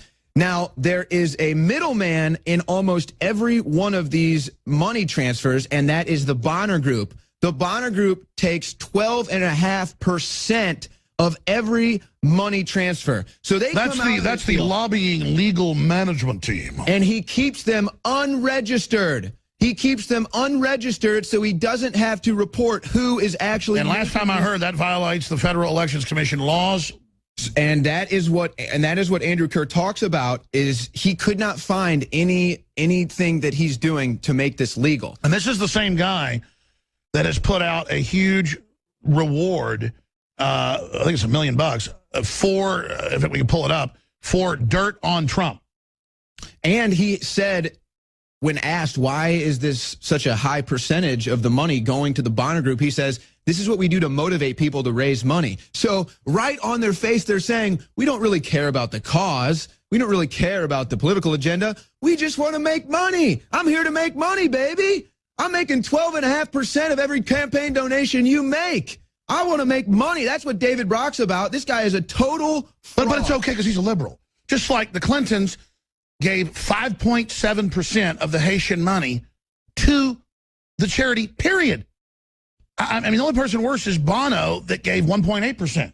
And then Bono. I mean, my God, can you imagine if we took money? I mean, I guarantee you, if we took money for little Haitian kids or anybody else, we would pay the credit card fees, the transfer fees, and the price of the secretaries or accountants, and then I would take zero. I mean, you'd get 95% of the Haitian kids. And probably more. I mean, that is so sick. Just like Obamacare, there's no penalty, though everybody's getting hit with it. I mean, the way they lie to us, it's crazy. And so get this. Now, David Brock founded the Correct the Record initiative, which is paying people millions of dollars to go online and be trolls who want to find things that are said about Hillary Clinton and then try to divert it or say it's a lie or, make up. Oh, that's just like Lester Holt. Trump's like, no, I was always against the Iraq War, 2003. And Holt, earpiece, you can tell, he goes, no, you're not. Not true. Not true. Doesn't matter. We have 3 clips of him saying it on Fox and CNN. But he said it on Howard Stern, and he even admits, he's like, look, I was on Howard Stern. It's an entertainment show. I was. Look, that's what Trump does. I mean, because they're all talking over. He's like, oh yeah, sure, whatever. Let's move off Iraq. Talk about my hotel. So, but on the record, when the war was about to happen, when they'd come after you if you were against it, because I remember they came after me, calling me a communist and an Al Qaeda agent and all this crap. Now I'm a Russian agent supposedly. I mean, and when it really counted, Trump was right. Boom. And this is it. This is huge right here. This document that we have up, American Bridge 21st Century, that's a David Brock PAC. Franklin Forum, that's a David Brock PAC. Bonner Group, that is run by David Brock's friend, Mary Bonner. We caught them. This is collusion. This is the Jordan Belfort of campaign contributions. Let's explain. They're taking their own PACs and then running into their own management company. So, and then on the back end, David Brock founded Correct the Record. It's now run by Elizabeth Cohen. Okay, so what does Correct the Record do? They engage in the info war. They have to pay their little minions. They have to give their little minions a little handout to go online, tough guys getting behind their keyboard and standing up for Hillary Clinton. That's how pathetic their side of these. And by the way, we don't even have, we should do a report on this. We've done it a few times. We can go look at the IP addresses, and there'll be like 10 people commenting, and it's a bot now where a person's loading the bot, but it's spamming the site, and it'll be like, I was in L.A. this weekend, and Alex was drunk in an alleyway. I've been in L.A. in 2 years. or I had, gay sex with Alex Jones in an alley. And this is the stuff they're just, and I'm like, say whatever you want. It isn't true. Alex Jones raped me, whatever. But this is what they're doing. We can go see these are bots. These are coming from think tanks. These are coming from PR firms. Probably coming from, the Democratic version of Turd Blossom, David Brock. Because, let's be fair here. We got Karl Rove also with all his PACs and stuff should be looked at. It's simply amazing. But this guy came out in Politico, was it 4 or 5 years ago? I think the headline was Media Matters memo leaked. But they say how good it is. And it says, we're going to infiltrate alternative media and Fox News and take it down. I may even have that story somewhere. That's called torturous interference. Well, they can pull it up. They can pull it up. Just type in Media Matters memo Politico. Lou Dobbs and Don Imus were both victims of Media Matters. And what he does is he works with the same people, the NAACP. He works with Al Sharpton, and he claims racism, or he uses leverage in Hispanic markets to threaten Ford advertisers to try to get Lou Dobbs pulled off the air. So we got Imus pulled off the air claiming racism. Listen, they won't. And then he got Dobbs pulled off the air playing the race card. Listen, I was told in confidence by a local affiliate that I've been on for a decade, but because it's confidence, I can't say who did it. But this is going on all over the country where they'll show up and they won't just threaten to pull sponsors. You know what they're doing to get us off? Well, they're just going to make a law to get you off the air. No, they'll approach the station. Let's say we're number one during the day, and they'll say, we want to pay for a sponsored show with this local doctor who's ever been a talk show host. We're going to pay you $500,000 a quarter. Another one, a little smaller station, $200,000 for the first 6 months. And they are pulling, not just my show, all the local Libertarian Patriot shows. They're taking top-rated people that have been on the air 20 years. Just my experience working in the St. Louis radio market, I can tell you I've worked for show hosts who got pulled off the air because they talked about Obama. I have worked for show hosts who... Oh, I had them come in and tell me, we got a call, we don't know what you're up to. They sent the Shamrock... I'm going to skip this network break because we may not even be here soon if this continues. And this is how serious this is. Shamrock Communications, which owned like, I don't know, 100-something newspapers, TV stations, radio stations, a couple hundred of those at the time. I'd never seen the owners, any of it. They show up. The head CEO shows up and wants to meet with me and calls me into this boardroom and says, what the hell are you doing? I've gotten a call from the White House. You are, you know, and of course this was, you know, the Clintons at the time. You are not going to talk about the Clintons anymore. And I didn't even click at the time. And he goes, you're not going to talk about Governor Bush either. What's this business? You went over there and got arrested asking him a question. I was like, what, Bush? And because it's all the same group. Mm-hmm. It was all staged. And I'm like, but listen, I'm bringing in all this money.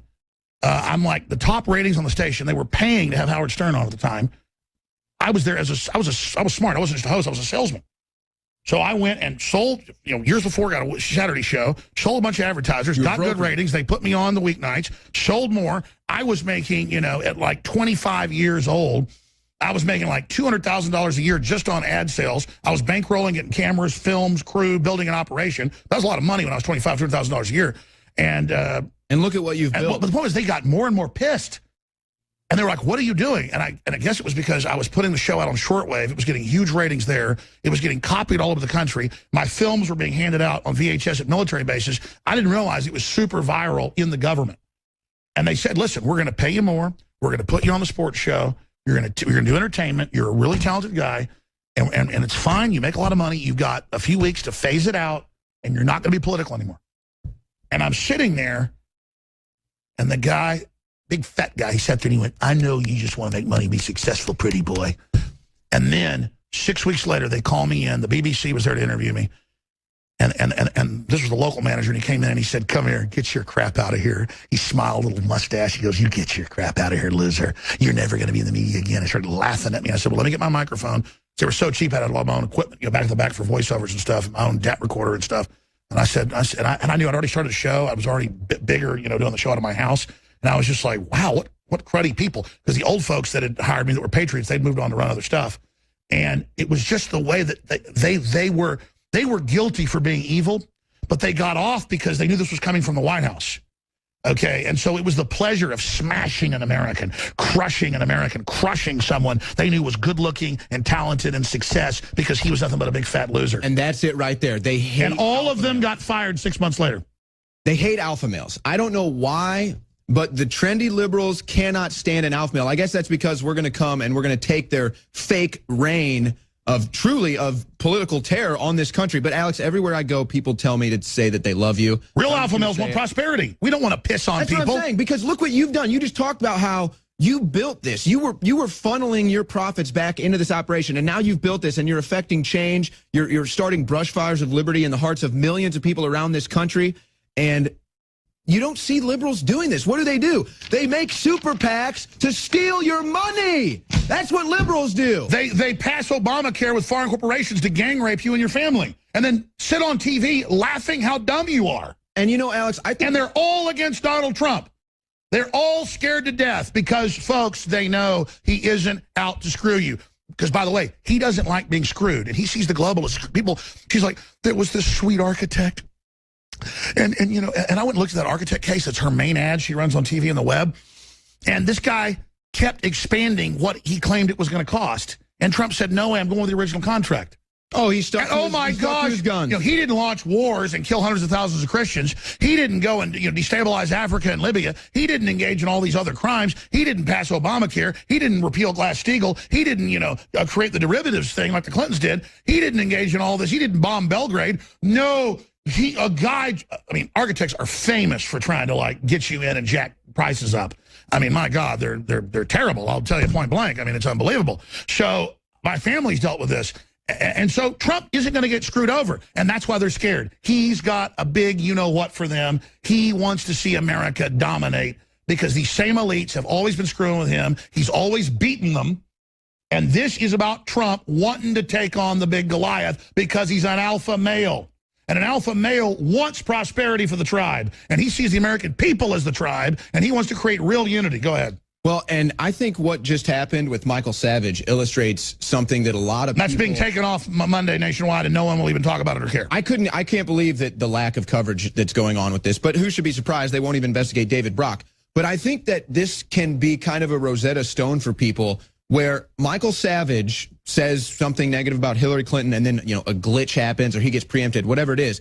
But the Rosetta Stone here to me, Alex, is... It never comes back on. It's the fact that all it took was one syndicate. It took one satellite. It took one station to pull that plug, and he was off half of the networks he was on because this is the centralized control. And I'm not demonizing Savage. This is how the radio works. When you have a syndicated show like that, there's one hub that usually sends out the feed to all these affiliates. That's just how it works. But this is how the centralized power structure works. This can be an illustration to all the Americans out there who don't understand how the centralized power grid works, where it can be Michael Savage, it could be Alex Jones, it could be you, it could be anything. It doesn't matter. One station, one major satellite, whether it be any of the 6 There's an internet kill switch. We told people about the internet kill switch in 2009 because it was actually in the Federal Communications Commission documents. It was coming out. It wasn't called that. We called it that. They said, oh, you're crazy. It doesn't exist.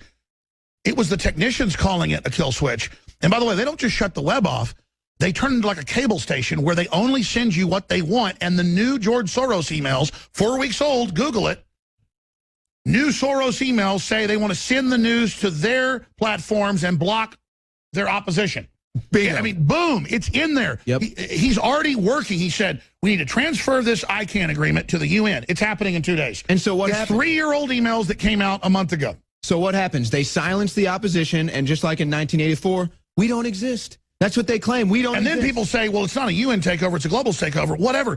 They create their leftist UN as the new enforcement body that the left all sees as the mothership landing to save them. And then it's in the Washington Post that the UN's coming. It's going to give black people reparations. A foreign global government body stirring up insurrection domestically with a weirdo Nazi collaborator. You can't make this up. No, it's beyond a James Bond movie. And then they're running around saying, kill the cops. The UN will save us from everything, Alex. They'll save us from racism. They'll save us from the big banks. They'll save us from the fluoride in the water. I think the UN, you know what? I think the UN is going to save all the problems. Why do we even do this show? It's the UN. The UN. That's right. Well, listen, folks, they want to shut down the economy and have a top-down economy. You can only buy from them. Go to farmers markets, buy local, go to swap meets. Don't shop with the big global corporate people. Support local independent media. Support this operation. We can leverage this and defeat them. The Clinton's own internal documents that came out a few years ago show that. That's why we got free shipping. Ends today. We got the new probiotic out. Biome Defense at InfoWarsLife.com, InfoWarsStore.com. And you can help continue to help us be strong in the face of the storm. Stay with us. Owen Schroyer is our guest for another 5 minutes. Dr. Pachinik is popping in to cover the waterfront.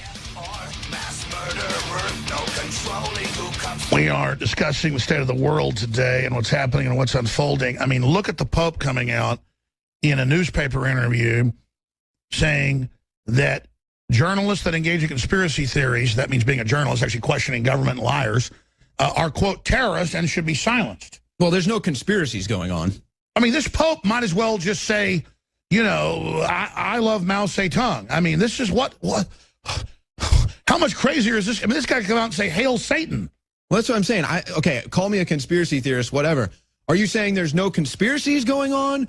Or are you saying that I don't have any facts to back up my theories? I don't understand. What are your theories? You know, how can you not see there's conspiracies going on? Look at what's happening to our economy. Look at what's happening with wars. Look what's happening with on the streets of America now. Look what's happening in our government. People will admit the government's corrupt. People will admit the media is corrupt. But then when conspiracy theorists try to point out why, well, they discount everything we say, and the Pope says that, you know, we just don't exist. Like, for example, people would probably say, oh, it's a conspiracy theory that David Brock had to pay out $850,000 because he was blackmailed by his ex-boyfriend he was going to file a report with the IRS. David Brock pays him $850,000. This is a story on Heat Street. It's all over the internet. I've got the actual court documents right here. Superior Court of the District of Columbia, civil action number 2011. $850,000. David Brock paid it out to his ex-boyfriend. But the controlled media said it didn't exist. Well, right, because they didn't cover it, and they'll shut you off, or they'll shut Savage off, whoever it is. And it shows whether these are evil people. I mean, it's the last few years. There's a new level of lying. And I don't know if they've gotten more corrupt or they've been let off the leash, but don't they know it's discrediting themselves? And I think they do. They're just getting prepared for the time we're shut down. You know, that's an excellent point. Do the liberals see that they're losing the battle? They pay millions of dollars out, correct the record, to send people onto the internet and go and engage in political discourse against people that don't like Hillary Clinton, and they're still losing. And Hillary can't even get crowds. I mean, the Democrats don't like nothing. There's no crowd. We send undercover people into her campaign headquarters in different states, Millie Weaver and others, and there's like, God, no one likes her. All the Democrats I know are voting for her. I don't like her either. It's like there's no one there. Bernie Sanders was like 70 points ahead of her. There were more supporters of Gary Johnson and Jill Stein in New York on the streets than there were Hillary Clinton. By the way, I told you something's wrong with Johnson. I don't know if he's got like neurological disintegration or something, but he acted like a mental patient when he was here a few years ago. I've known the guy for a while. He's different now. Like his head was in a microwave oven. I mean, that's my. I see the same thing. But now he went on TV and they go, "Who's your favorite foreign president?" He doesn't even know. And he just goes, Mexico. What is Aleppo? He goes, this is like Aleppo again. He should have said Barack Obama. I mean, he's basically a foreign dictator. He's not the U.S. president. I mean, he could have said something like, I like Margaret Thatcher. Or he couldn't. No, it's worse. He could think of presidents.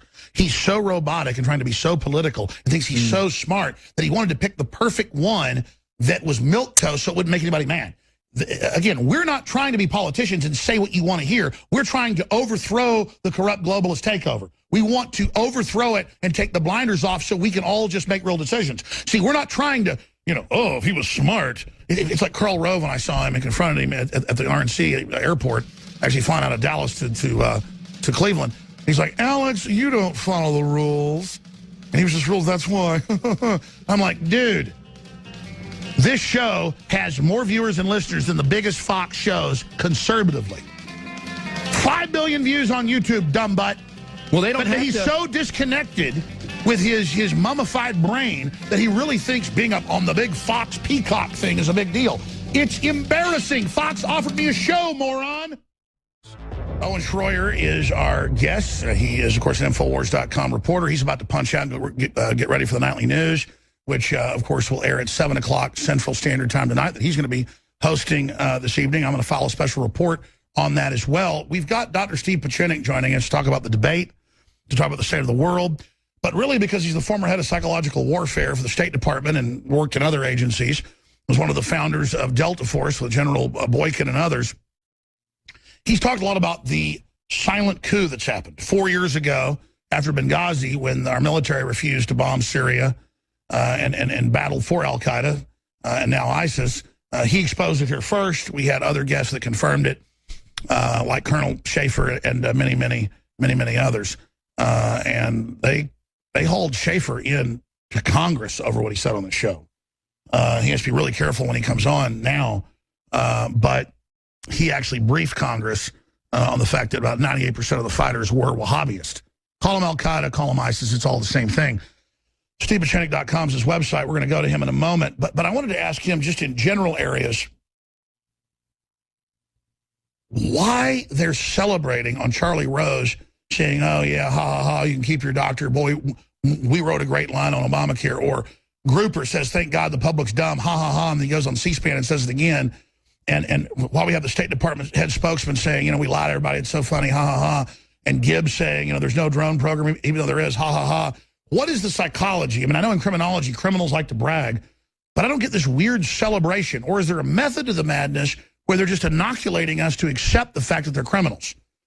Because it really looks like psychosis. Now, I only took a few courses in college on psychology. I'm not an MD and a psychiatrist and, everything else like he is. He has multiple, degrees from Harvard and MIT, but he's one of the top, educated folks, but also in the field on these subjects. I mean, again, I found out that Chuck Yeager was a listener in Houston. He wanted to come on. That his lawyer said, oh, no, don't go on there. It's too radical. I just think it's cool that we got to talk to Chuck Yeager's people and found out he is a listener. But folks were asking me, who's Chuck Yeager? So it's kind of like, who cares? The guy that broke the sound barrier, the guy that shot down, 50 Nazis or whatever it is, super ace, like the third best U.S. ace. People just don't even care, But I mean, Steve Pieczenik is a heavyweight. And it's not that we want to sit here and kiss his ass and say, oh, he's this big, great guy and the composite character for Jack Ryan and the Patriot Games and produced a bunch of big Hollywood films and co-wrote a bunch of Tom Clancy's books, blah, blah, blah. It's that we'll sit there and look at some candy-ass, lying, white shoe lawyer, PR flack, spew BS at us, and then, oh, it's so slick, it's so cool because there's a State Department insignia behind him. But then when the people that have actually overthrown countries are on, notice the media doesn't ever cover when Pieczenik's on. They'll always cherry pick stuff out of context. They're scared of what he talks about. They don't like it. I had years ago, I don't know why I'm telling the story, but it's good to just get background for the listeners. I'd go on Japanese TV, British TV, or Russian TV. I still go on it sometimes, but it was RT nationwide. And they said, oh, we would like you to come on a special 30-minute show. And I said, okay, I'll come on that show. And so I go in my office, turn on the computer, and all of a sudden, it's not a Russian TV show. It's like some government command building with this big, giant, long table with all these, like, brain bug Russians with big beards, and you can tell they're all like KGB, FSB. They're, why do you know Pieczenik? How does he come to talk to you? Are you a government agent? I mean, this is like something out of a movie, okay? And I'm like, realizing, like, this isn't Russian TV, is it? I'm like, there's like government flags in a command room. And so I'm telling you, that's the weirdness. And then I had this Mossad agent, who's one of the top guys in the country, whose cover is writing for a major magazine. And he gets here, and I go, I know this is really a visit from the Mossad. He goes, well, I'm sure, but well, how'd you know that? I'm not really doing an article. I just want to see what you're planning to do to Israel. And I'm just like, I'm not against Israel. I'm not against anybody. I'm against World War III. And so you're against and I had this conversation. I go, look, I know not just Israel was involved in 9/11. I know a bunch of countries were. I think it's wrong that false flags are carried out. And as long as he knew it wasn't personal, he just ran off. And then I had MI6 show up and all the rest of the stuff. What I want people to know is then I had the CIA multiple times with reporters as cover. And then they sit there when there's no recording and just go, yeah, I'm here for the CIA to ask you to please stop doing this. And Obama would really like it if you'd stop. Well, I had one guy get on his knees, okay, and beg me to stop doing what I'm doing. Basically because we don't want to kill you. Now, the reason I'm telling all this now is this is the real world I live in, just as a reporter who isn't trying to destroy the country, that wants lower taxes, that wants fair trade deals. So I kind of told you up front, that's the issue. You come to work here, though, you're getting on the Millennium Falcon. I mean, this is not like you're going to fight the empire in some far-off corner. And the empire are these global corporations that are crony, that are anti-free market, that are attacking what made us great because they see it as competition instead of the fertile soil that's going to launch us to the stars.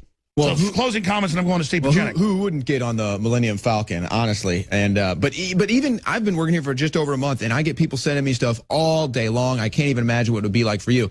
But real quick, back to what you said about Johnson, I want to point this out, how he didn't want to He doesn't even know what planet he's on. He doesn't want to answer the question and say a president because he doesn't want to offend anyone. He wants to be politically correct, so he just decides to look No language. Who's your favorite president, foreign president? So right, he would rather look like a complete fool than actually give an answer. And this is the psychological war that you talk about with Pieczenik.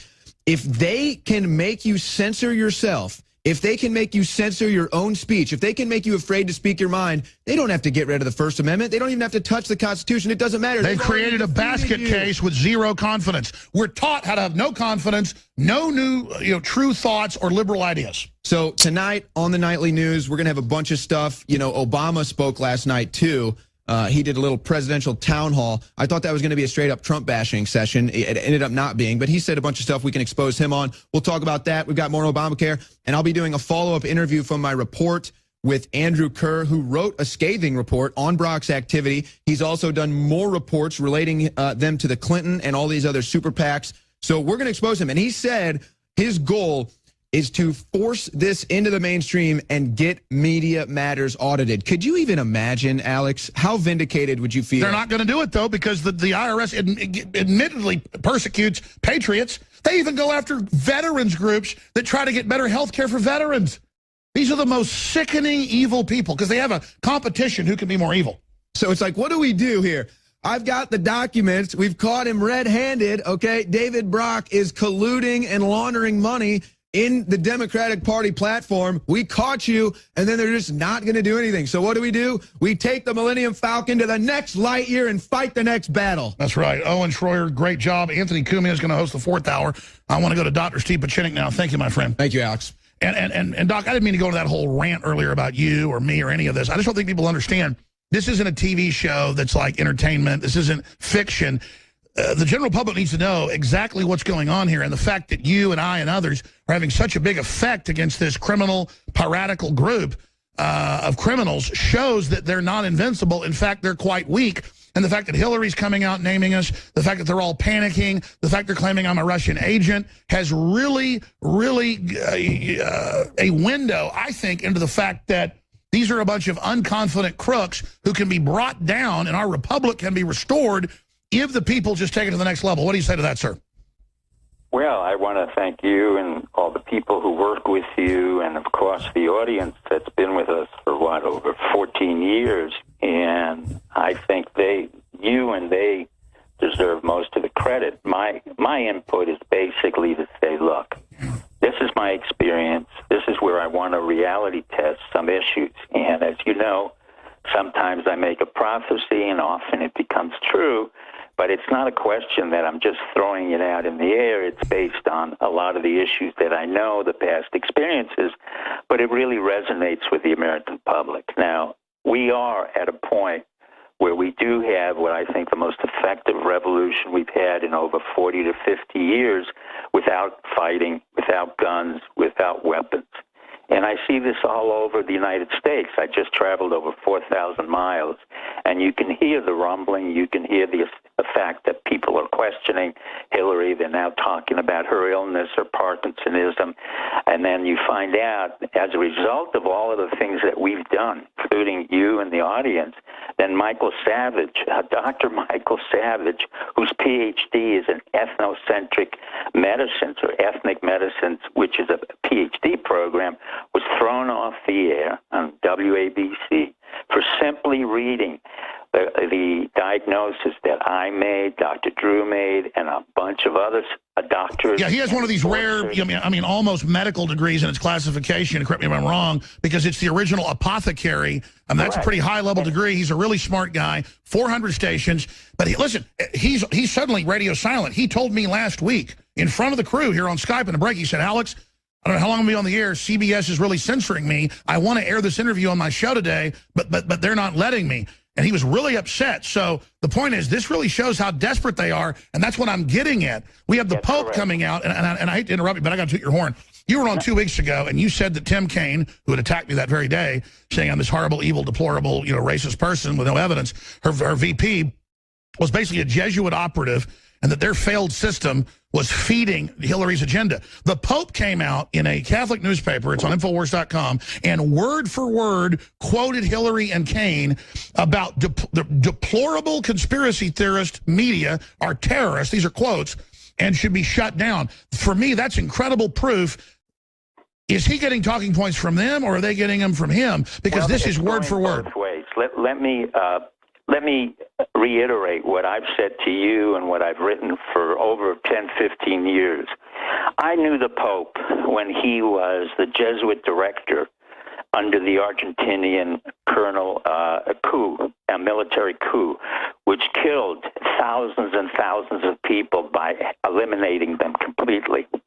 I was asked by the Argentinian military in the late 1970s during the Carter administration to come over to Argentina and assist the colonels in basically dealing with what they called communists. Now, what they meant by communists were innocent citizens as well as innocent Christians, primarily Catholic priests, Catholic nuns, who were herded together underneath the military colonel supremacy of Argentina with the blessing of the Pope. The Pope was then the director of the Jesuit council in Argentina. And in fact, didn't he, the word is they even used confession to have a list that was handed over. Well, he not only helped and worked with the colonels and allowed many of the colonels to kill and abscond with Jesuit priests, 2 of them who were arrested and eventually tortured,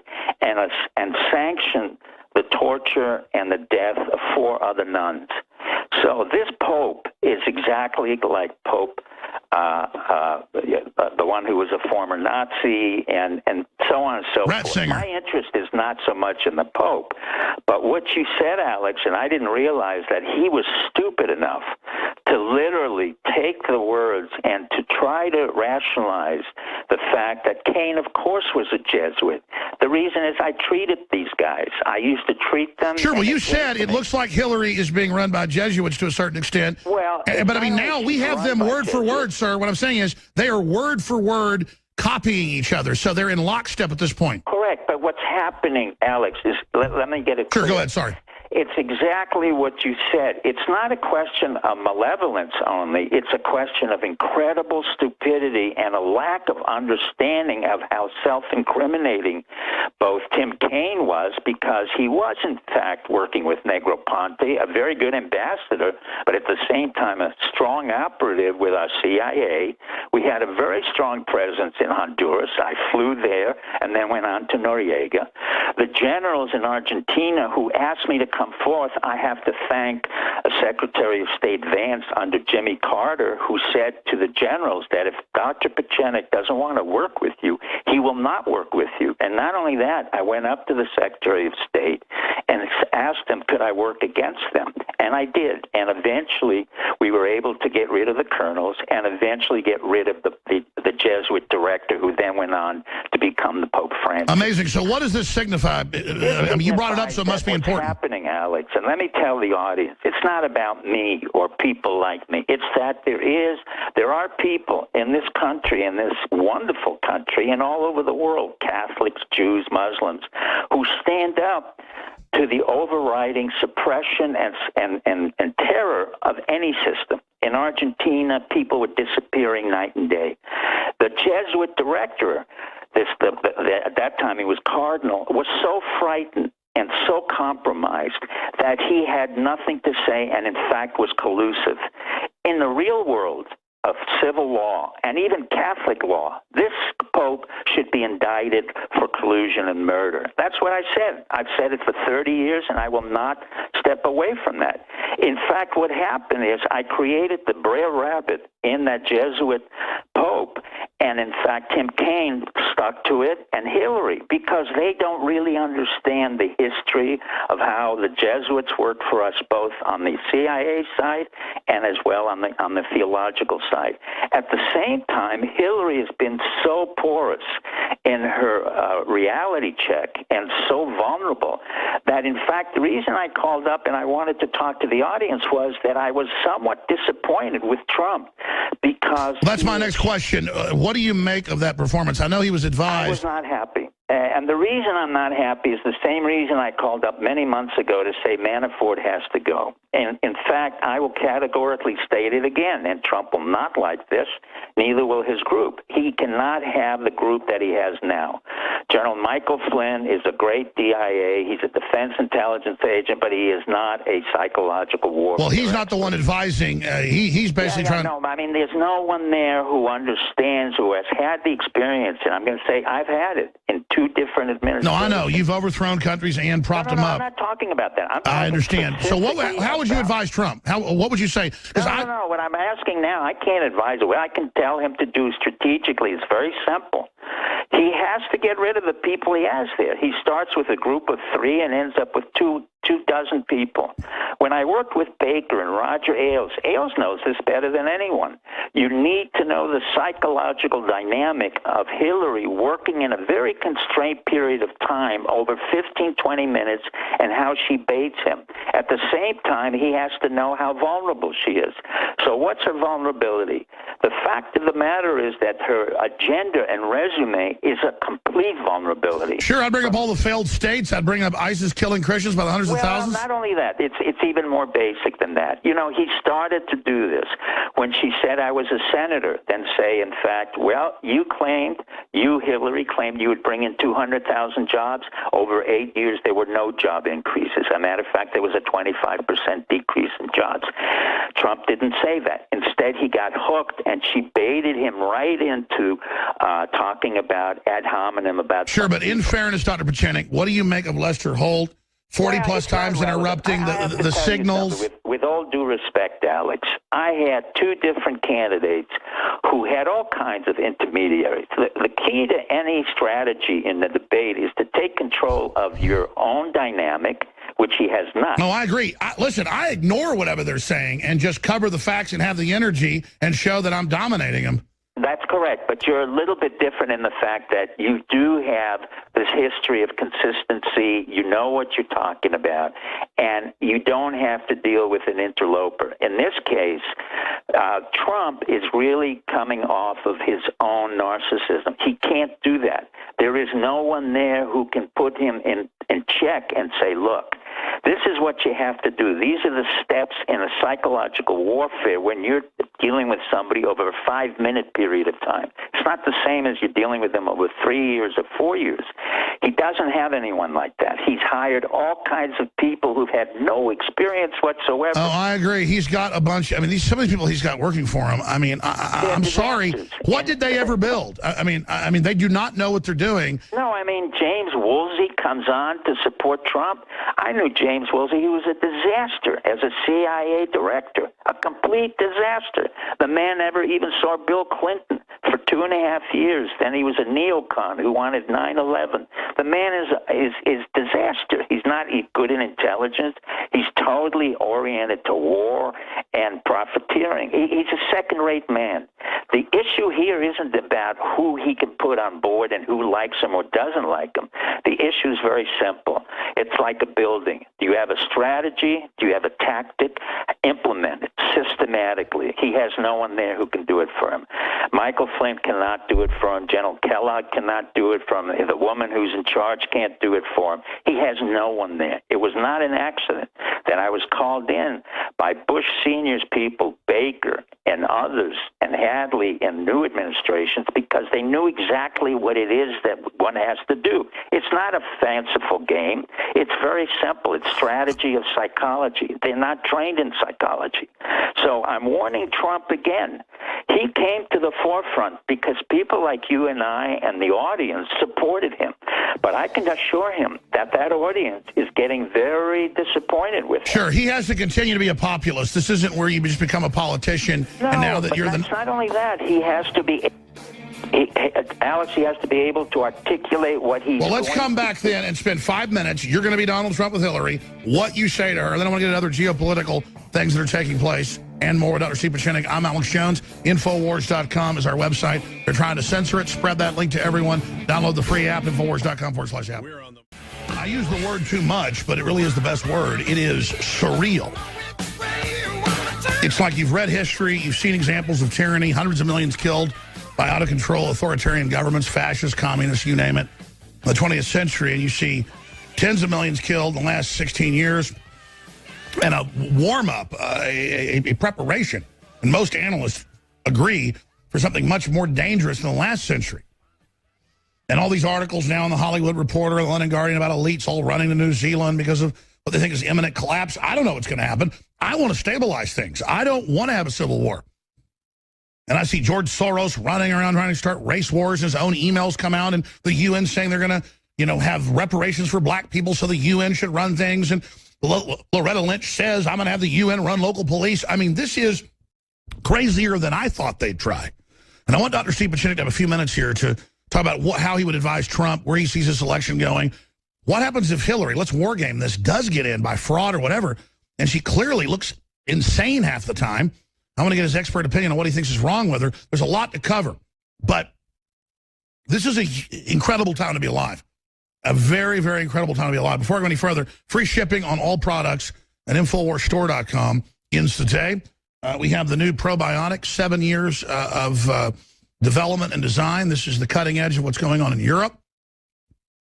Doesn't have the fillers, 25 billion live. Well, the extra strength version is the first one we actually have out, so it's 50 billion live. And then you also have all the other great things that are involved in it, the 23 strains. InfoWarsLife.com, InfoWarsStore.com. Really, really proud of this. But regardless, it funds our operation. You get a Hillary for Prison shirt, you get a Molon Labe shirt, come and take it shirt, you get a package of non-GMO heirloom, open pollinated seeds. It's great to plant with the kids. It's all there. InfoWarsStore.com, InfoWarsLife.com. And we're building this media operation with your support. And it's about taking action, not just physically or not just with your spoken word or what emails you send or how you vote, but also in the media you support.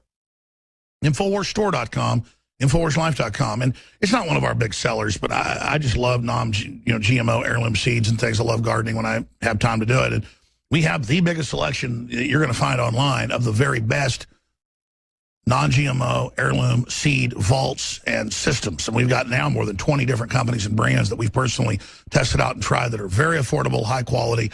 We're from fruit trees down to basic vegetable packages to you name it, it's all there. InfoWarsStore.com, InfoWarsLife.com, water filtration, air purifiers, just whatever's the very best. The newest jumper cable system with 10 different ports to jump your car 14 times. It's the third the size of a briefcase. I mean, just whatever's cutting edge of the best, we've got it. InfoWarsStore.com, InfoWarsLife.com, or call toll-free 888-253-3139. I want to thank you all for your support. Now, Dr. Steve Pieczenik's Twitter is twitter.com/Steve Pieczenik. You really want to follow him there to get the amazing, incisive, reports. I mean, just looking at him 2 weeks ago saying, it looks like the Jesuits are trying to run this show right now. Nobody's saying that. But you study it and you look at it, and then you see the Pope says stuff, and a week later Obama says it word for word, the same script, and then vice versa. I mean, this is like creepy. This is very, very creepy. And I don't know any Catholics that like this Pope. I mean, this guy is the anti-Pope at every level. But that's the type of stuff. Tim Kaine, liar. Well, let's put it back on screen. I'll give folks the headline. Tim Kaine, liar. Jesuit CIA operative with dark past. Boy, you said it. And the guy just is like a flaming candy ass. And it just seems to go with the territory with these type of sellouts and sycophants. Now, humor me, Dr. Pieczenik.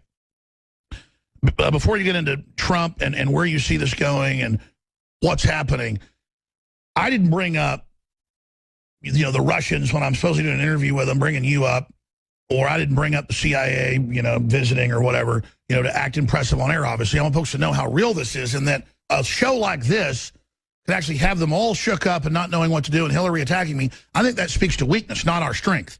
And so I wanted you to talk to specifically the battlefield right now globally, who some of the factions are, and where you see this going.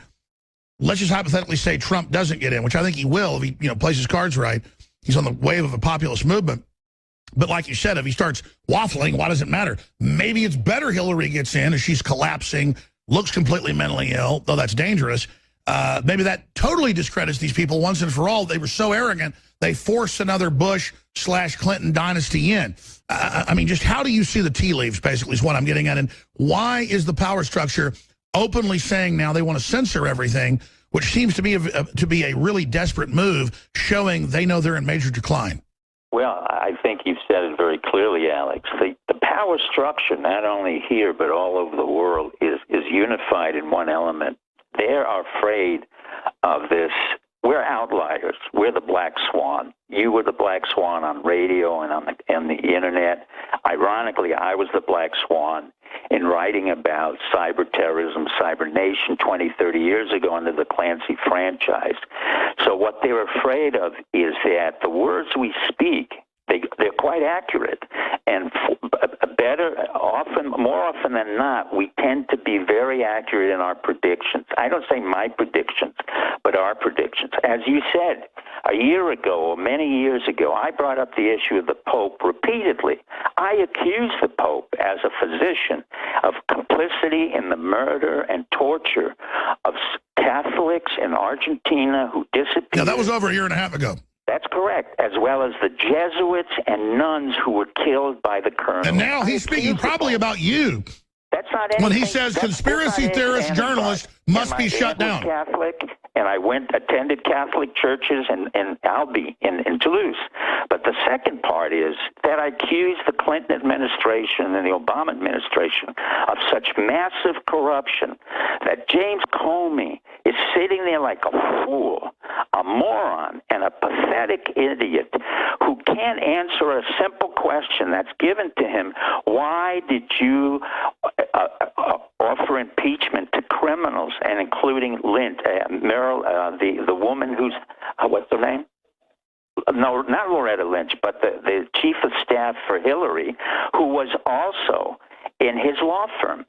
So the corruption of Lynch, the corruption of Brennan, the corruption of our military, all lies within the system of Obama, Clinton, and the Bush. Sure, Cheryl Mills or Schultz? Cheryl Mills. Cheryl Mills was in the same law firm as Comey. He should have recused himself. He and she were in the same and as a psychological warfare expert, one of the leading ones out there, pretending to stop for a moment, Doctor, that's what I mean. As a top psychiatrist looking at this, because as a layperson, it's like Emperor's New Clothes. Don't they get there burning themselves down in front of everyone? Yes, but with all due respect, Alex, what happens when you have massive self-destructive behavior? That's what you're seeing. Comey was put on the spot, thank God, by our congressional operatives and our congressmen who said correctly, why are you offering immunity? Why have you not followed through? And Comey cannot answer the questions. And he can't answer it because he's lying. He knows he came to that position as a result of collusive behavior, compromising his integrity and compromising the integrity of the FBI. John Brennan compromised himself long ago. He was known as a secondary operative. He was really an analyst. In the intelligence community, Brennan was not considered very bright. So who brought him up? The Bushes and the Clintons, because they could manipulate him. Remember, a system of politics depends on vulnerability and pandering, not on competency. You and I have to depend on competency. The American public has to depend on competency. They don't pander. That's right. We've got to make our kids lunches. We got to pick them up. We got to pay the bills. Yeah, we got to change the cat box.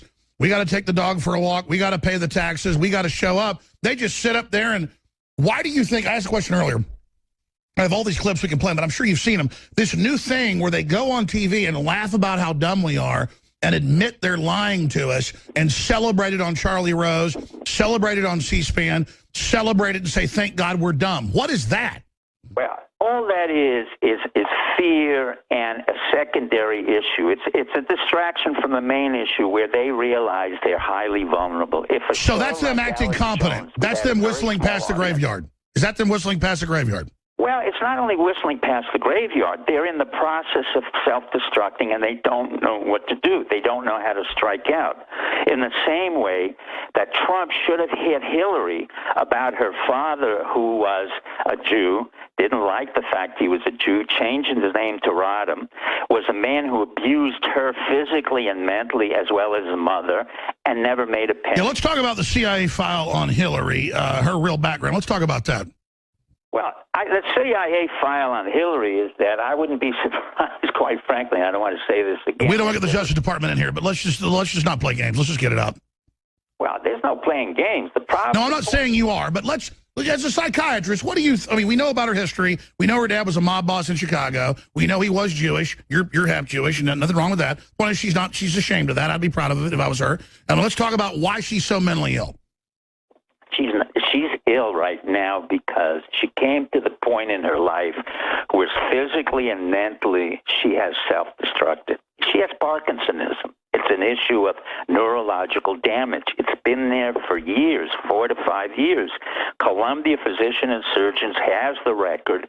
They have the neurological evaluation. They have the CAT scans, the MRIs. She picked a little doctor who attended my Cornell Medical College, and she lied, this doctor. But Columbia has all of the records. We don't see MRIs. We don't see the CAT scans. And she's trying to lie her way to the presidency. She may get there, because if Trump fails, he'll fail. We're going to get to that, I promise, in a moment. But specifically then, let me just ask this question because I found it so interesting. I mean, that happened. In fact, some of the people were in the office and they saw it. They're like, is this a TV show? Why do you think the Russians, before I was never allowed basically back on RT again unless I was a guest on another show or, say, a documentary interviewed me? I don't care about RT, big deal. The point is they wanted me on all the time. And then after there was this meeting, and it wasn't RT, and it was like this Russian government, and people interrogated me for like 20 minutes, and I was just like, this is an interview. They kept asking about you, and then they basically thought I was some operative or something, which I'm not. I'm proud of the fact I'm organic, folks. I'm proud that I haven't been part of some agency. I'm not saying it's bad if you've been. They were obsessed with you and really were acting like you were Godzilla or something. Well, here's the problem. The Russians knew very well that I worked in the Soviet Union to take them apart from the 1960s, thanks to Nixon, where I was sent overseas and started working in the Russian Soviet psychiatric hospitals. I was taking out Christians, Anabaptists, and Baptists out of these psychiatric hospitals and beginning to take down the Soviet Union. Putin knew this. I mean, he was not there at the time, but Andropov knew this, the KGB knew this. They knew all about my work. Why is that so important, getting people out of countries? Because I know that was... Because it was the beginning of the end of the Soviet Union. I had developed a plan which systematically was able to work on the fact that there were Christians who were defying the atheist ideology of communism, and in turn they were put in psychiatric hospitals. So I had the credibility as a psychiatrist to go in there, and I literally commoditized these Christians by saying to one of Stalin's men, who was the last man available, a doctor, I will give you Wang computers, X number of Wang computers for this person, that person, and that person. They all turned out to be major Christians. In turn, we began to take down the system little by little. Oh, I get it, by spreading the word that the Christians could reactivate inside Russia. Correct. But the second part was the fact that I knew their KGB was highly compromised, and I could buy off many of their operatives, including the GRU, the KGB, and other elements, by helping. It was just weird because they were interrogating me, and I said, this isn't a TV interview, is it? And they're like, no, Pachenik, why does he talk to you? What is Pachenik doing? And so I thought it was very, very interesting that they're definitely obsessed with you. Well, they are obsessed with me. Putin, to this day, wants to know how I took down the Soviet Union, and he's not going to know that. But I do have respect for him in terms of the fact he has to do what he's doing, but he cannot continue in Syria to kill those people. That's a warning to Putin. That's the beginning of the end of Putin. And I'm saying to him very clearly, you have problems within the Kremlin, you have the FSB, you have the SUV, and you know very well that we can put them into spin. And that means that Putin understands that he can't trust anyone. And that's exactly what we did, or I did, years ago with several of Brezhnev and Yeltsin and others who were involved in the Soviet Union. It is not hard to take down a Sure, and conversely, though, the White House is scared of you and other patriots. So we're going to break, come back. We're going to go to break and have you follow. Listen, I was trained by our military and by my intelligence service. My dedication is to this country. I do not ask for promotions. They asked me to be promoted to a rear admiral at 39. I turned it down. They asked me to get a pension. I turned it down. I did not have money. I wasn't being cavalier. I simply wanted to serve the country, to thank this country for taking me in as a refugee and allowing me to be everything I could be and fail. And that was the beauty of what I did. So they had no hold on me. No, we're going to break. I'm going to come back and get your message, what you think Trump should do in the next debate. But specifically, though, the only reason we bring this up is the battlefield spectrum. I know the police are somewhat awake. The military's awake. A lot of people, I never want to make the government like the good guys, but it seems like government people are more awake than the general public. The arrogance of trying to put Hillary in, the rotting political system. How would you describe the political climate right now? It's totally corrupt. It is so self-destructive, and it's irrelevant. What's happening right now is, as I went through the nation, the different states, it was clear to me, as I've said for a long time, Washington is irrelevant. They know it, they're irrelevant. So they're trying to create false flags, which we had in Sandy Hook and all that other nonsense, in order to make themselves relevant. The FBI has become irrelevant. The CIA has become irrelevant. In fact, what's becoming more and more relevant are people who are staying home, doing cyber security, and doing internet work. What's happening in our country is we're transforming from an industrial state to an information age, and we're trying to compete with a massive Chinese economic engine, not military. And because the globalists shut down our economy to sell it off, they've actually forced us to morph and create new economies the central system can't control. Well, there is no more central system. With all due respect, the globalists are finished. The beginning, and that's why I support... That's what I wanted to say. They expected this whole world government. It's already falling apart. Every EU country's leaving. It's fallen. And one of the things you and I were successful in doing is when we supported the movement for Catalan to break away from Spain, for England to break away from EU, and for Scotland to break away from England was the beginning of the end of EU. And by the way, I'm not bragging, but I've talked to Farage at dinner and on air. He admitted that UKIP was nothing till 15 years ago, and that most of their new members were from this show, people listening over there. I don't want to give us credit, but it's actually crazy that he will tell you that UKIP got its main push from InfoWars. That's correct. I wasn't kidding you. It came out of here. You and I kept discussing it, and you would ask me what was happening, and I kept saying, I remember you said 5 years ago, watch, nationalist movements breaking away, the EU's done. And I actually didn't. I thought you were being too confident. That's what's crazy, Doc. This is really happening. We'll be right back. And you're part of it. I know. It's amazing. Let's stay there. There's all these sociopaths, or people that really aren't even sociopathic, but they act like it.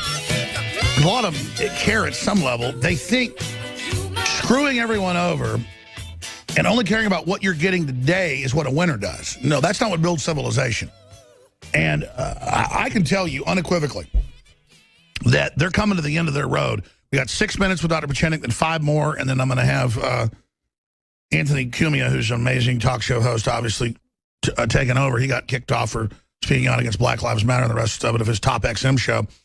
But specifically, what Trump should do.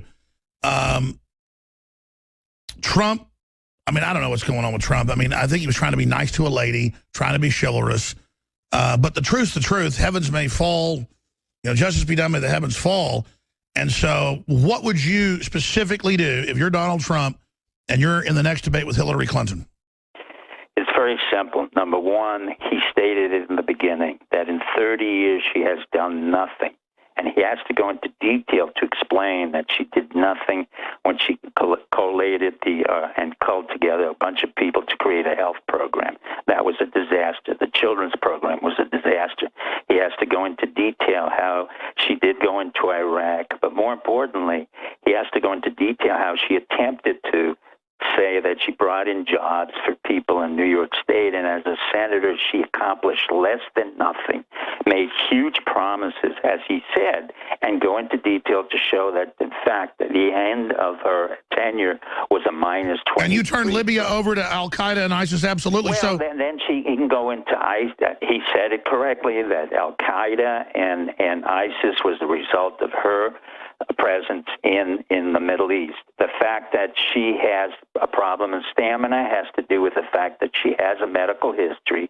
She's fainted repeatedly, and her response that she can have traveled to 128 countries is not really an issue, because she ended up with no agreement, with no treaties, and absolutely there was no result to it. And because she didn't care. She was just being paid by foreign powers to sell us out. Well, that's part of it, but I don't want him to get into a tit-for-tat fight. At the same time, he can explain that he could just say, "You're the past, I'm the future. You represent everything everyone hates." Alex, that's exactly the point. You are the past, I am the future. You couldn't have said it better. And in the future, and what he can do and really stump her, put up a PL sheet and a balance sheet in front of her, irrespective of who the intermediary is, the moderator, and say to her, please read the profit and loss statement and tell me what it means.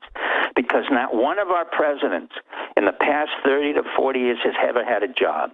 Neither Clinton, Bill Clinton, Bush Jr., Obama. That's his strongest never suit. Had a job. They act like it's a weakness that he's an outsider. That's what we need. Well, but the contrary, he has to show how important it has been to be able to read a balance sheet, a PL statement, and not defend himself the fact that he had $635 million in debt against an asset that's worth $10 billion. He's correct, but the people don't understand that. Nor does he have to be caught into the tax issue. What he exactly. Most of my company is in the black, but there are areas that are in debt because that's part of the plan to pay it off. I mean, well, that's what you do. But the general public doesn't understand that.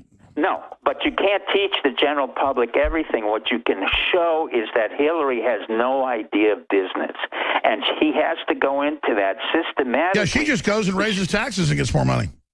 I'm sorry? She just goes and just takes people's money. Well, she has no idea. She has no real strategy. In fact, her whole team is really nothing more than sycophants whom I've known for 20, 30 years, second-tier quality. They're not really very good.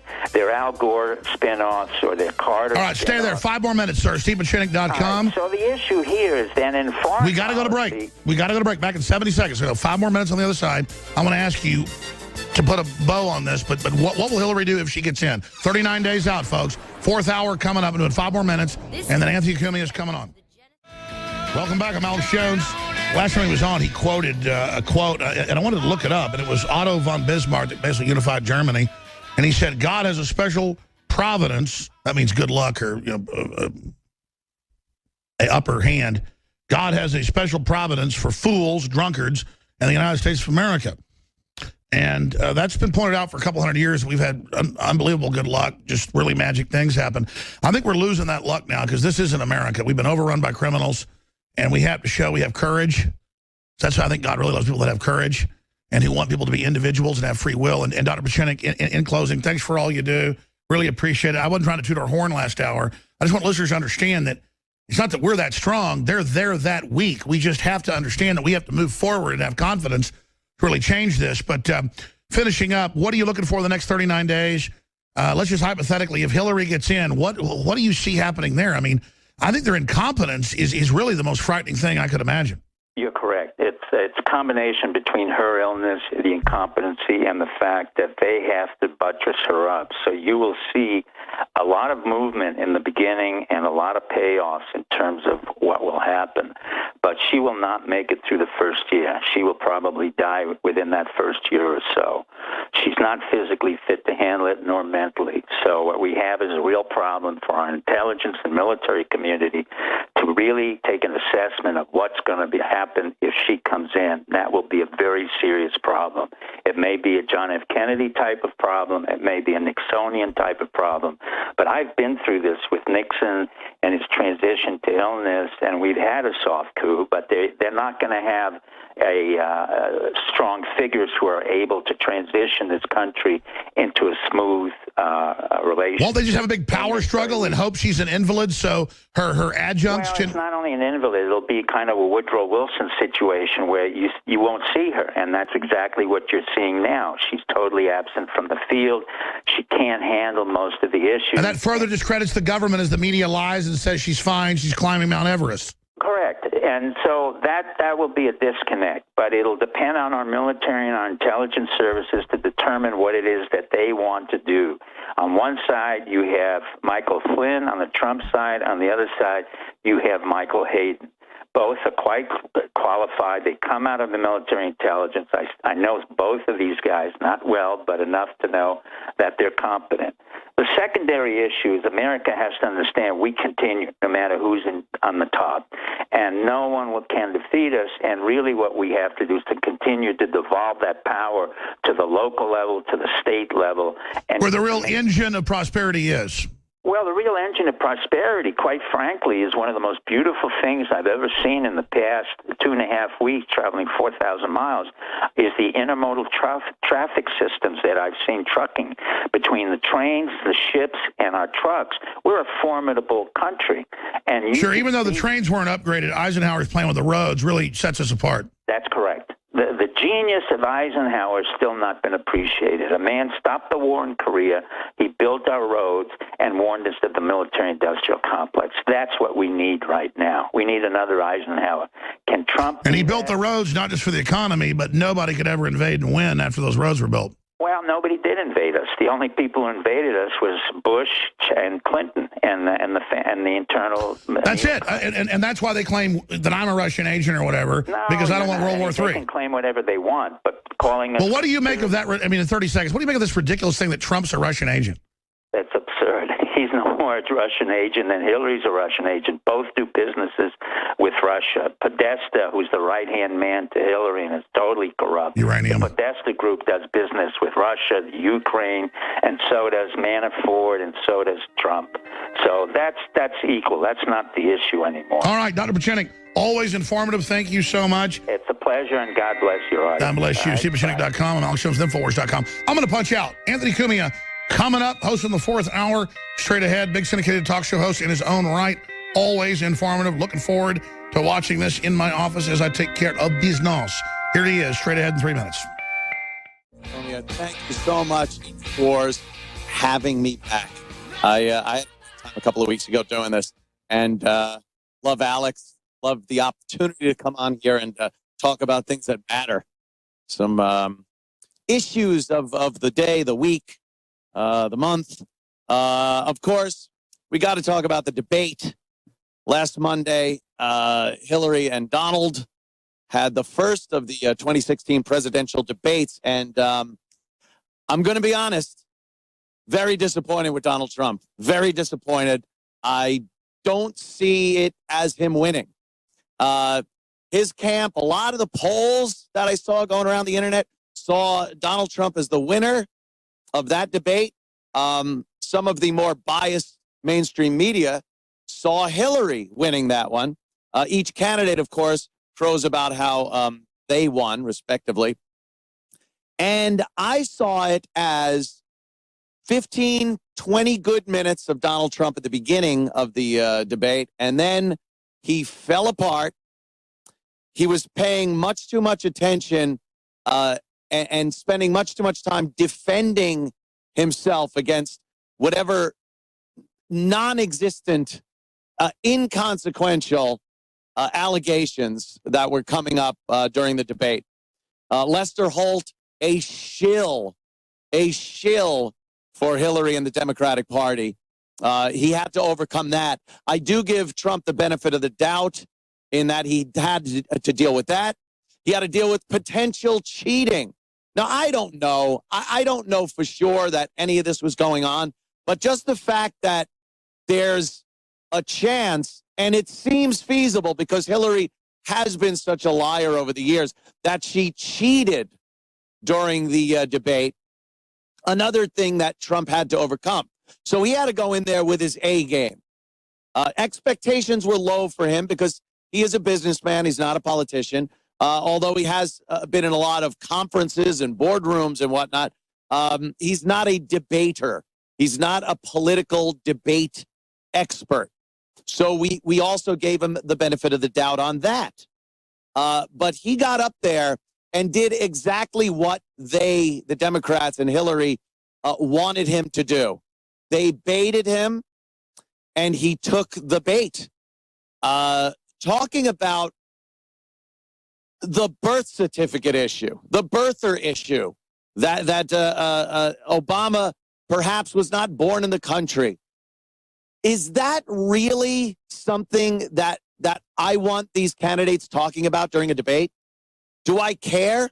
Do I care that he called a former Miss Universe contestant, was it, or Miss America contestant? The guy ran beauty pageants. That's what he did. He's a businessman. He's entertainer, reality show guy. So at one point in his career, he's running beauty contests 20 years ago. And one of the contest winners gained weight. And Donald Trump called her Miss Piggy.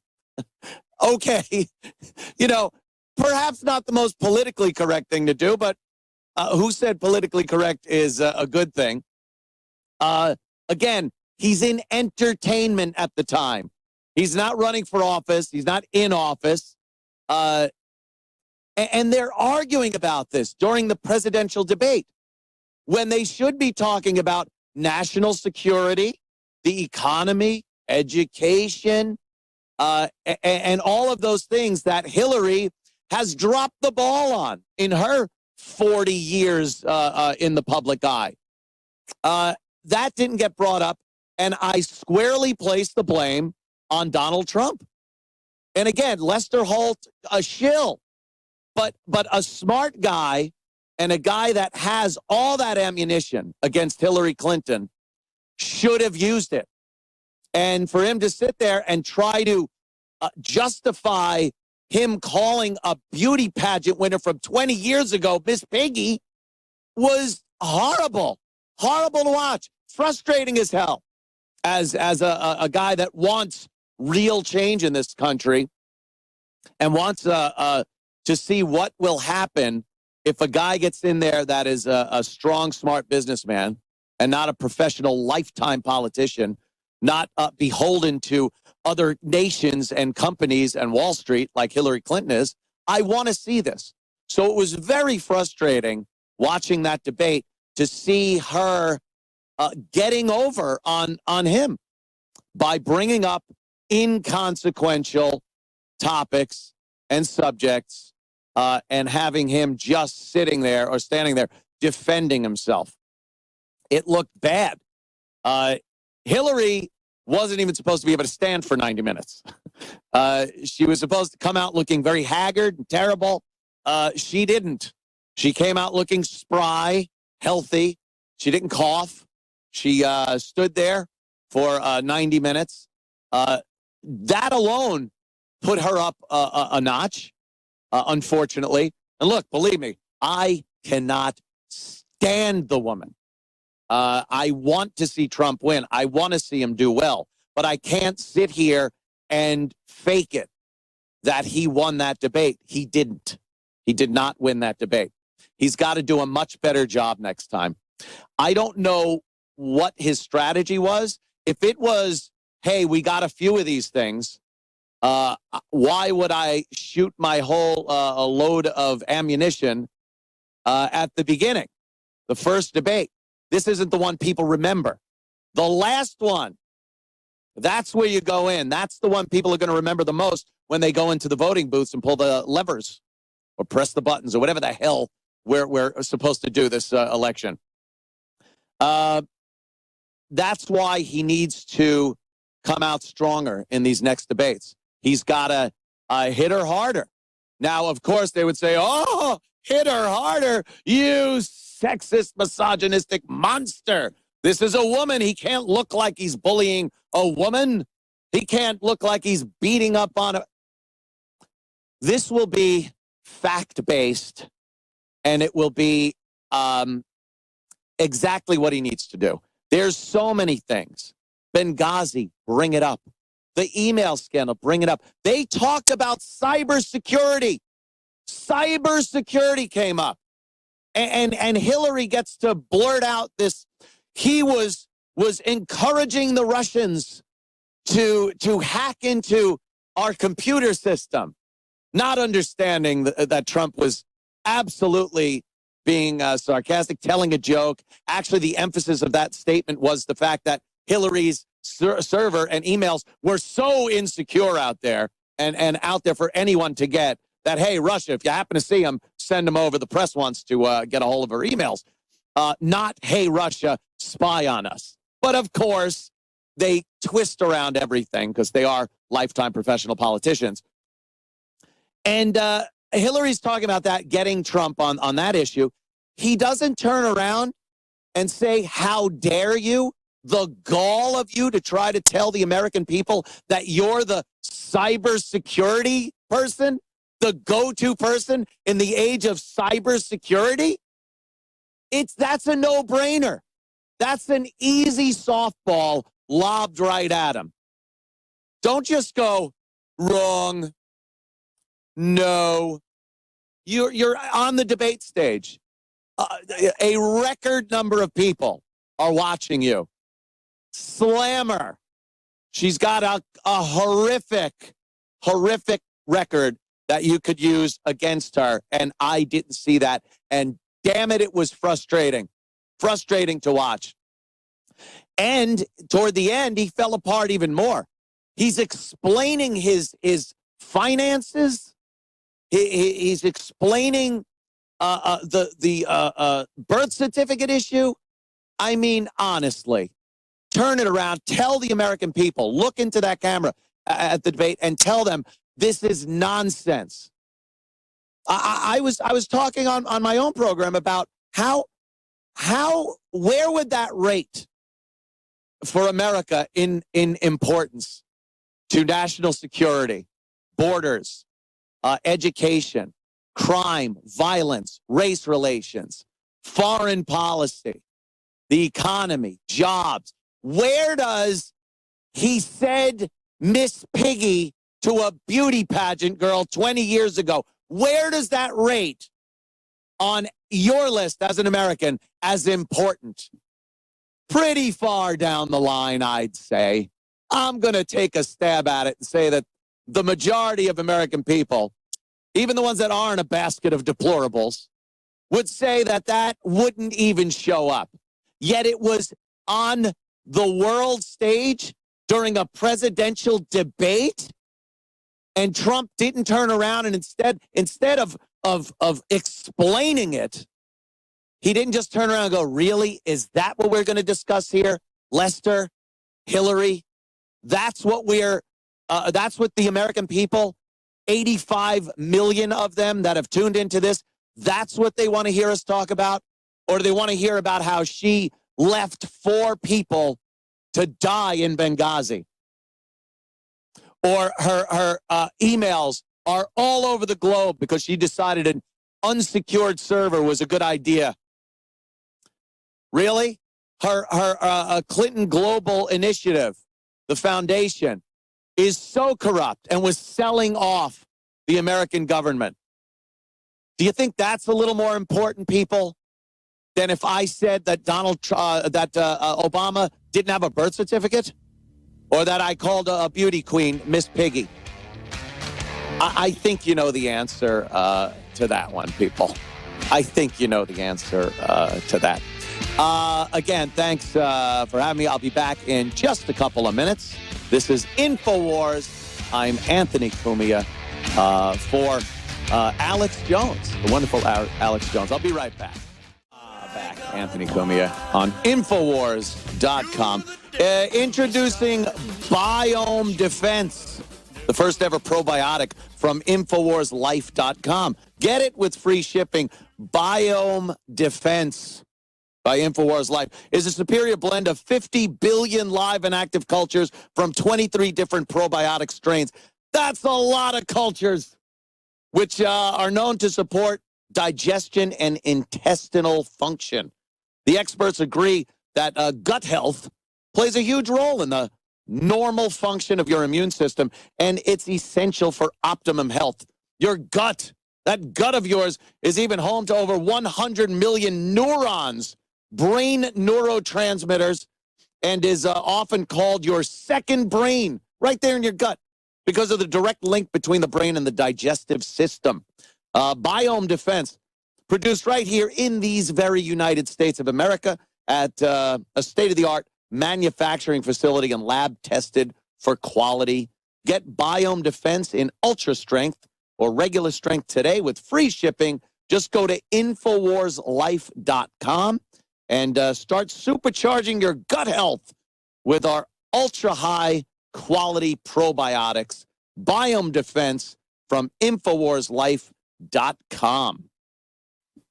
How you doing, people? We are back. Infowars.com. I'm Anthony Cumia. I can't even say my last name when I do this. My show, I say my name all the time. I never screw it up. Doing Infowars, I screw up my own name. I don't know how it's done. Wonderful to be back. Was just talking about Hillary, Donald, the debate of last week or the beginning of the week, and some of his shortcomings. I was a little disappointed with the Donald, as he was called. in New York many years ago, the Donald. I was disappointed, though, and think that he really, really needs to step it up next time. I don't like the yes men. I watch the news. I see a lot of people pop up saying, that was great. Oh, my God. He doesn't need yes men. He has plenty of those. You need somebody to say, Donald, here's what you really need to do next time. I think Giuliani's a good guy for that. Giuliani, a little nutty. The last time I've seen him on the news, the last few times, a little nutty, but I like it. Full of energy and has the right message out there. I don't like seeing a lot of this Donald standing there saying, I agree with the secretary on this or that. There's plenty of other stuff to talk about than agreeing with the good Secretary Clinton at these debates. He needs to slam her on her horrid record of everything that she's done. I can't think, except for maybe John Kerry as Secretary of State, of a worse Secretary of State than Hillary Clinton. There isn't any of a huge accomplishment. Most Secretary of States, they have these accomplishments that are their legacy. Hers, some dead Americans in Benghazi, a Middle East that is more unstable now than ever, perhaps? Could it be ever? And she and Obama directly involved with making that as unstable as it is in the Middle East right now. Trump also needs to get on her about the fact that she's had the chance. He brought up, hey, you had 30 years. He said that in the debate.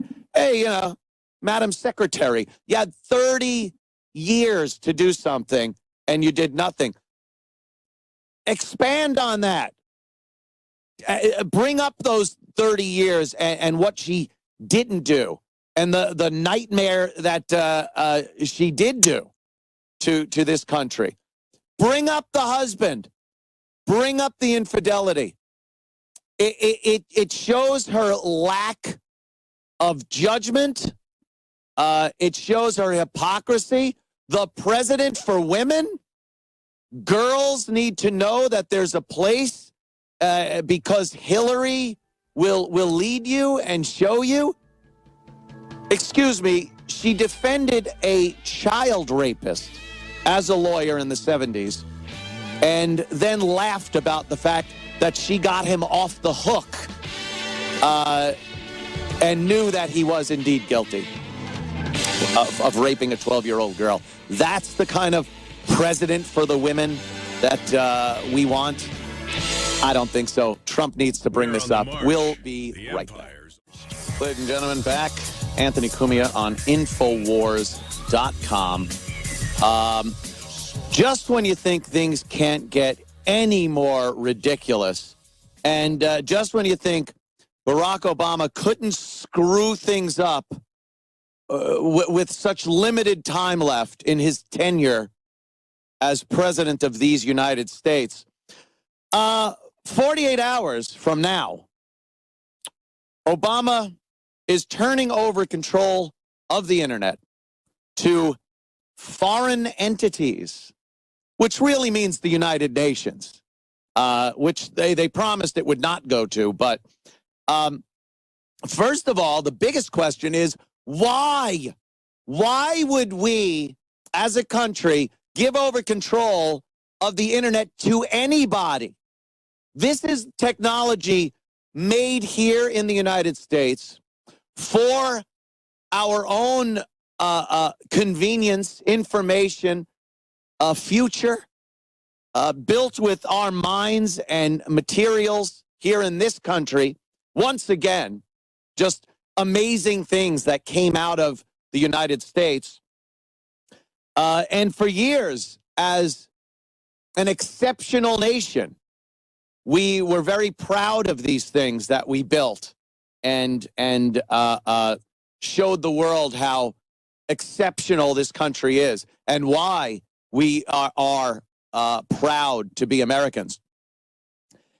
And Obama decides, meh, why does the United States have to be so exceptional? Let's give away the store, and the internet will be going to foreign entity, some group, a consortium of countries that will take control of the internet.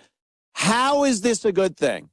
The reason the United States should and has had control of the internet, not even the fact that it was made here.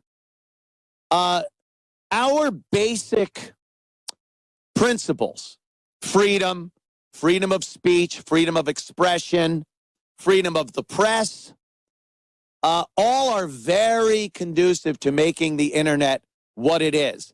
An open, free environment to voice your opinions, good or bad, popular or unpopular. It's supposed to work that way. And believe me, in the United States, you can't find a better country, a better nation of free people to run it. I know sometimes it just looks like a disaster, but therein lies that's the rub, as they say. It's supposed to be good and bad. It's supposed to be an amazing transfer of information and a despicable place where horrid things are said. That's why America is the place the internet should be. It should be under control of.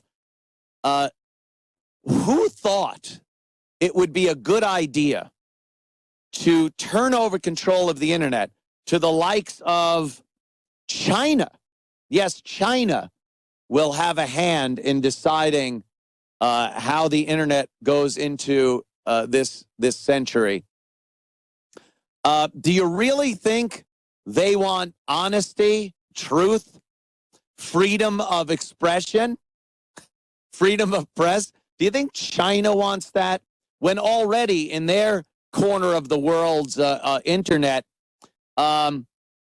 they have a false digital security certificates for a number of websites, which is a way for them to keep tabs on what everybody's doing on other websites. You think you're in China, you're going to open and free websites. They're petrified over there. People write things about dissidents about the government over there, and they get in big trouble. Not just, I wrote something politically incorrect on Twitter. Oh, I'm in trouble. Jail. Or worse, execution. They don't want to hear freedom and openness and criticism in China. If that's not bad enough, how about Russia? How about Russia wants or is going to have a say in the main framework and the future of the World Wide Web, what is the internet? Do you trust Vladimir Putin? There you go, Chinese dissident lawyer. I'm not even going to try with the name. I won't even try. Destroyed by jail. That's how it works. They don't want freedom. Russia, another country that's going to have a say.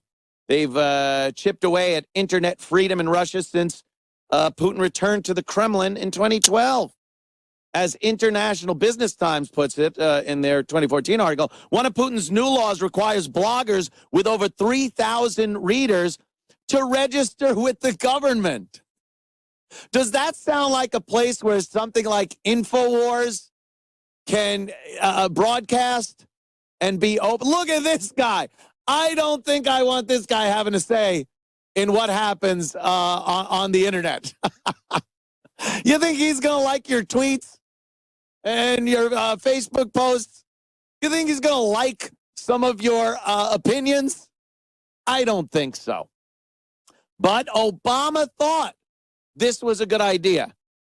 And if you don't think it's going to affect our freedoms and what we do here in the United States on the internet, the freedoms we so enjoy, you're delusional. This is another way that Barack Obama has knocked down the old U.S. a notch. There it is. Give away that internet, right? Give it away. This is how he's knocked the United States down a notch. He does not like the United States to be exceptional, to be a place that other countries envy, look at with respect, fear, and leadership. They look at the United States as a world leader. Obama never liked that. If you've read anything about his dad, dear old dad, his father had a massive problem with imperialism and perceived colonialism of Western nations, the UK, the United States, and that carried over. That absolutely carried over into Obama's mindset. And he sees it as his job to bring down the U.S., knock it down a little bit. Got a little too big for its britches, and Obama's going to bring it down a bit. And controlling the people's ability to voice their opinions, voice their dissent, is an amazing way of doing this.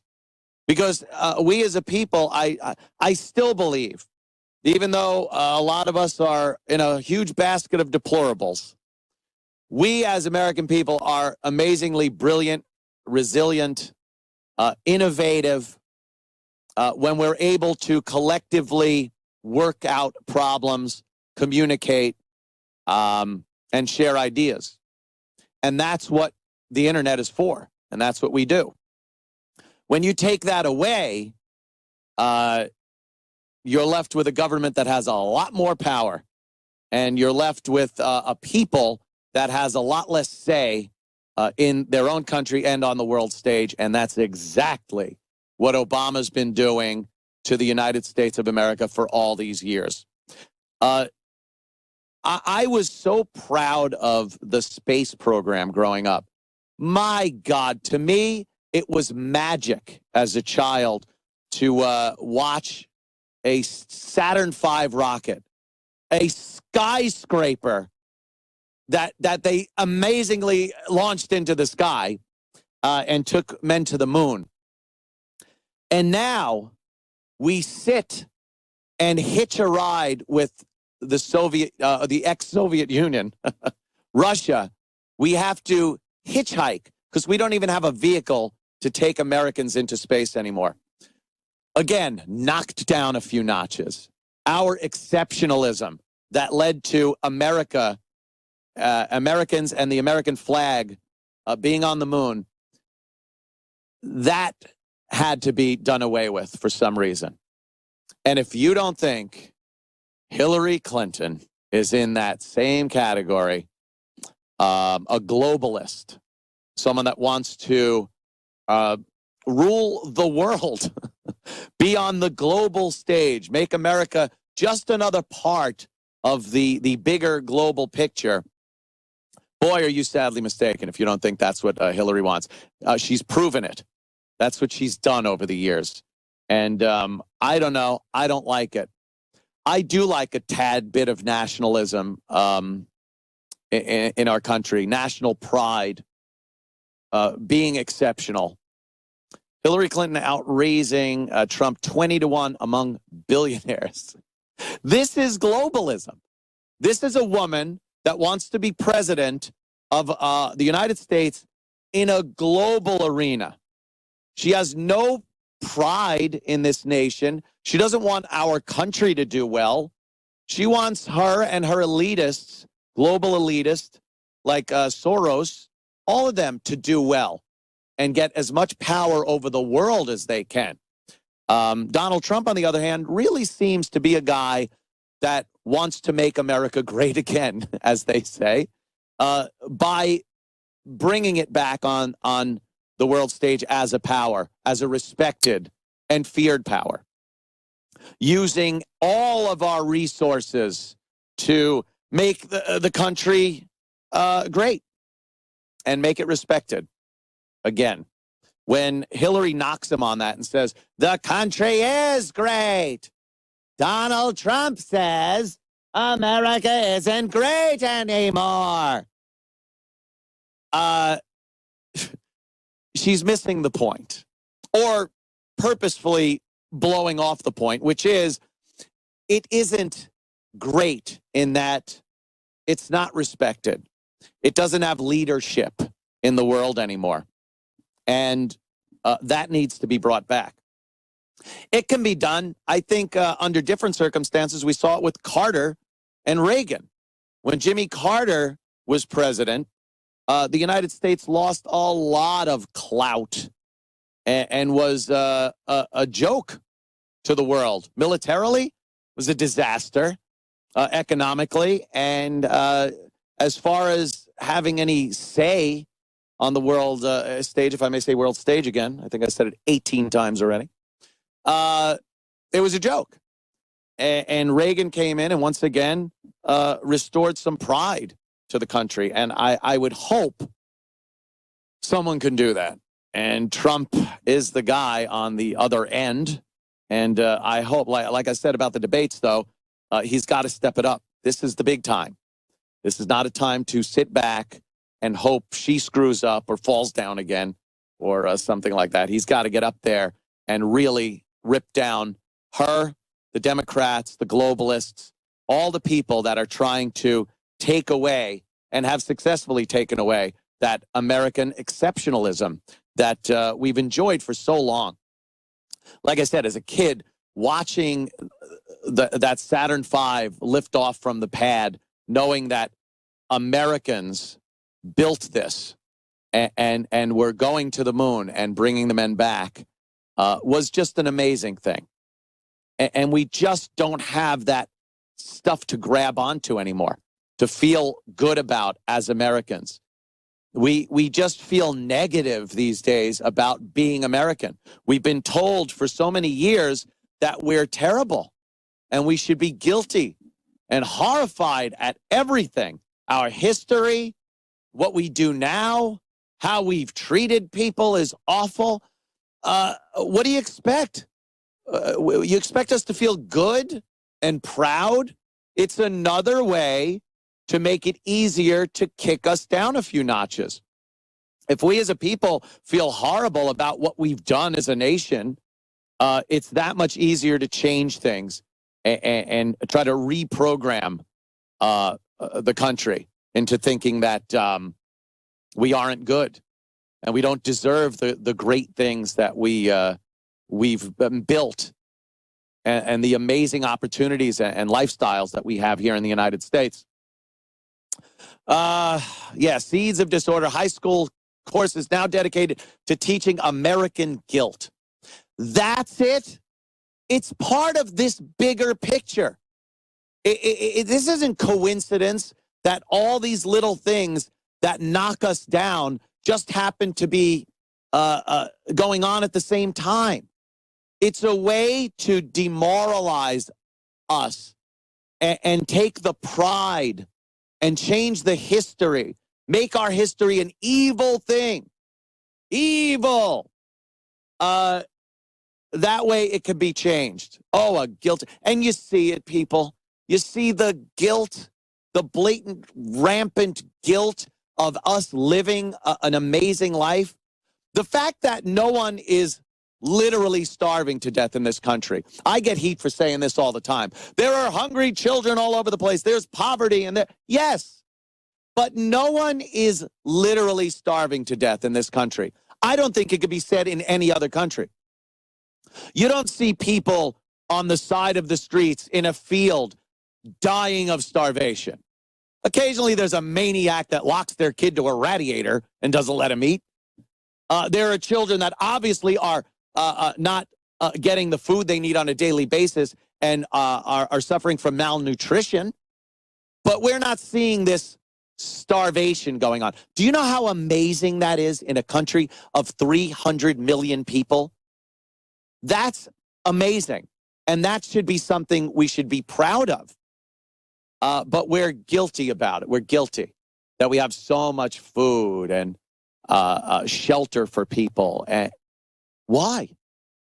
Bask in our exceptionalism as Americans. Feel good about yourself. Feel proud. Want to do more. Want to be better. And restore some pride again to how we feel as Americans. And not so much like we're this horrible group of people that have done nothing but terrorize the earth with our amazingness. Be right back. Until tonight only, InfoWars giving you free shipping store-wide at InfoWarsStore.com as part of this week's Reclaiming Liberty special. Now is the time to get your super high-quality nutraceuticals, storable food, heirloom seeds, water filters, made-in-America gear, and so much more. What are you waiting for, by the way? The world's coming apart at the seams. You got a go bag? I got a go bag. And it's loaded up with stuff that you need. Made in America and so much more. Visit InfoWarsStore.com and take advantage of store-wide free shipping before that's pulled tonight. How you doing, people? We are back. InfoWars.com. I'm Anthony Cumia. You could catch me at CompoundMedia.com Monday through Thursday from 4 to 6 p.m. I don't even know when I'm on. It's 4 to 6 p.m. Eastern on CompoundMedia.com. I love being here at InfoWars.com. Thank you so much to Alex Jones and his staff over there who are amazing. I love it. The media, oh boy, they have shown their true colors this election. Before we knew how biased they were and how terrible and unfair they've been to the candidates. But until this election, they almost tried to hide it. You would talk about liberal bias in the media, and people would be like, oh, stop, you're paranoid. Oh, please. Oh, they're biased the other way, here, and here. But, man, have they just, they're so desperate to get their candidate elected and to keep Trump out that they've just gone full bias. They're not even trying to hide it anymore. And you could see just striking examples of this on a daily basis. One thing I've noticed, and they've never done this. There it is, conservatives. Yep, you're right. The media is very liberal biased. Guns.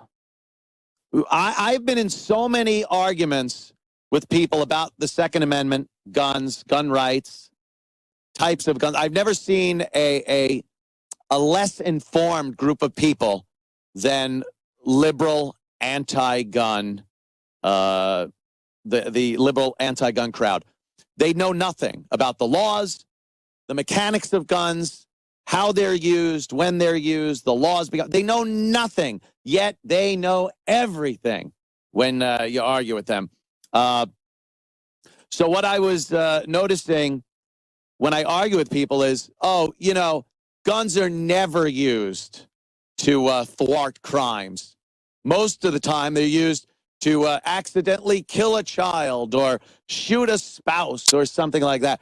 And the truth of the matter is, they're used plenty of times in thwarting crimes. We've seen it time and time again. You have to look, though. I like going to the NRA. They have a list of situations where people have used guns to thwart crimes and protect themselves. Armed Citizen, it's called. Armed Citizen. Get that information out there because it really is amazing, and the press will never report on it.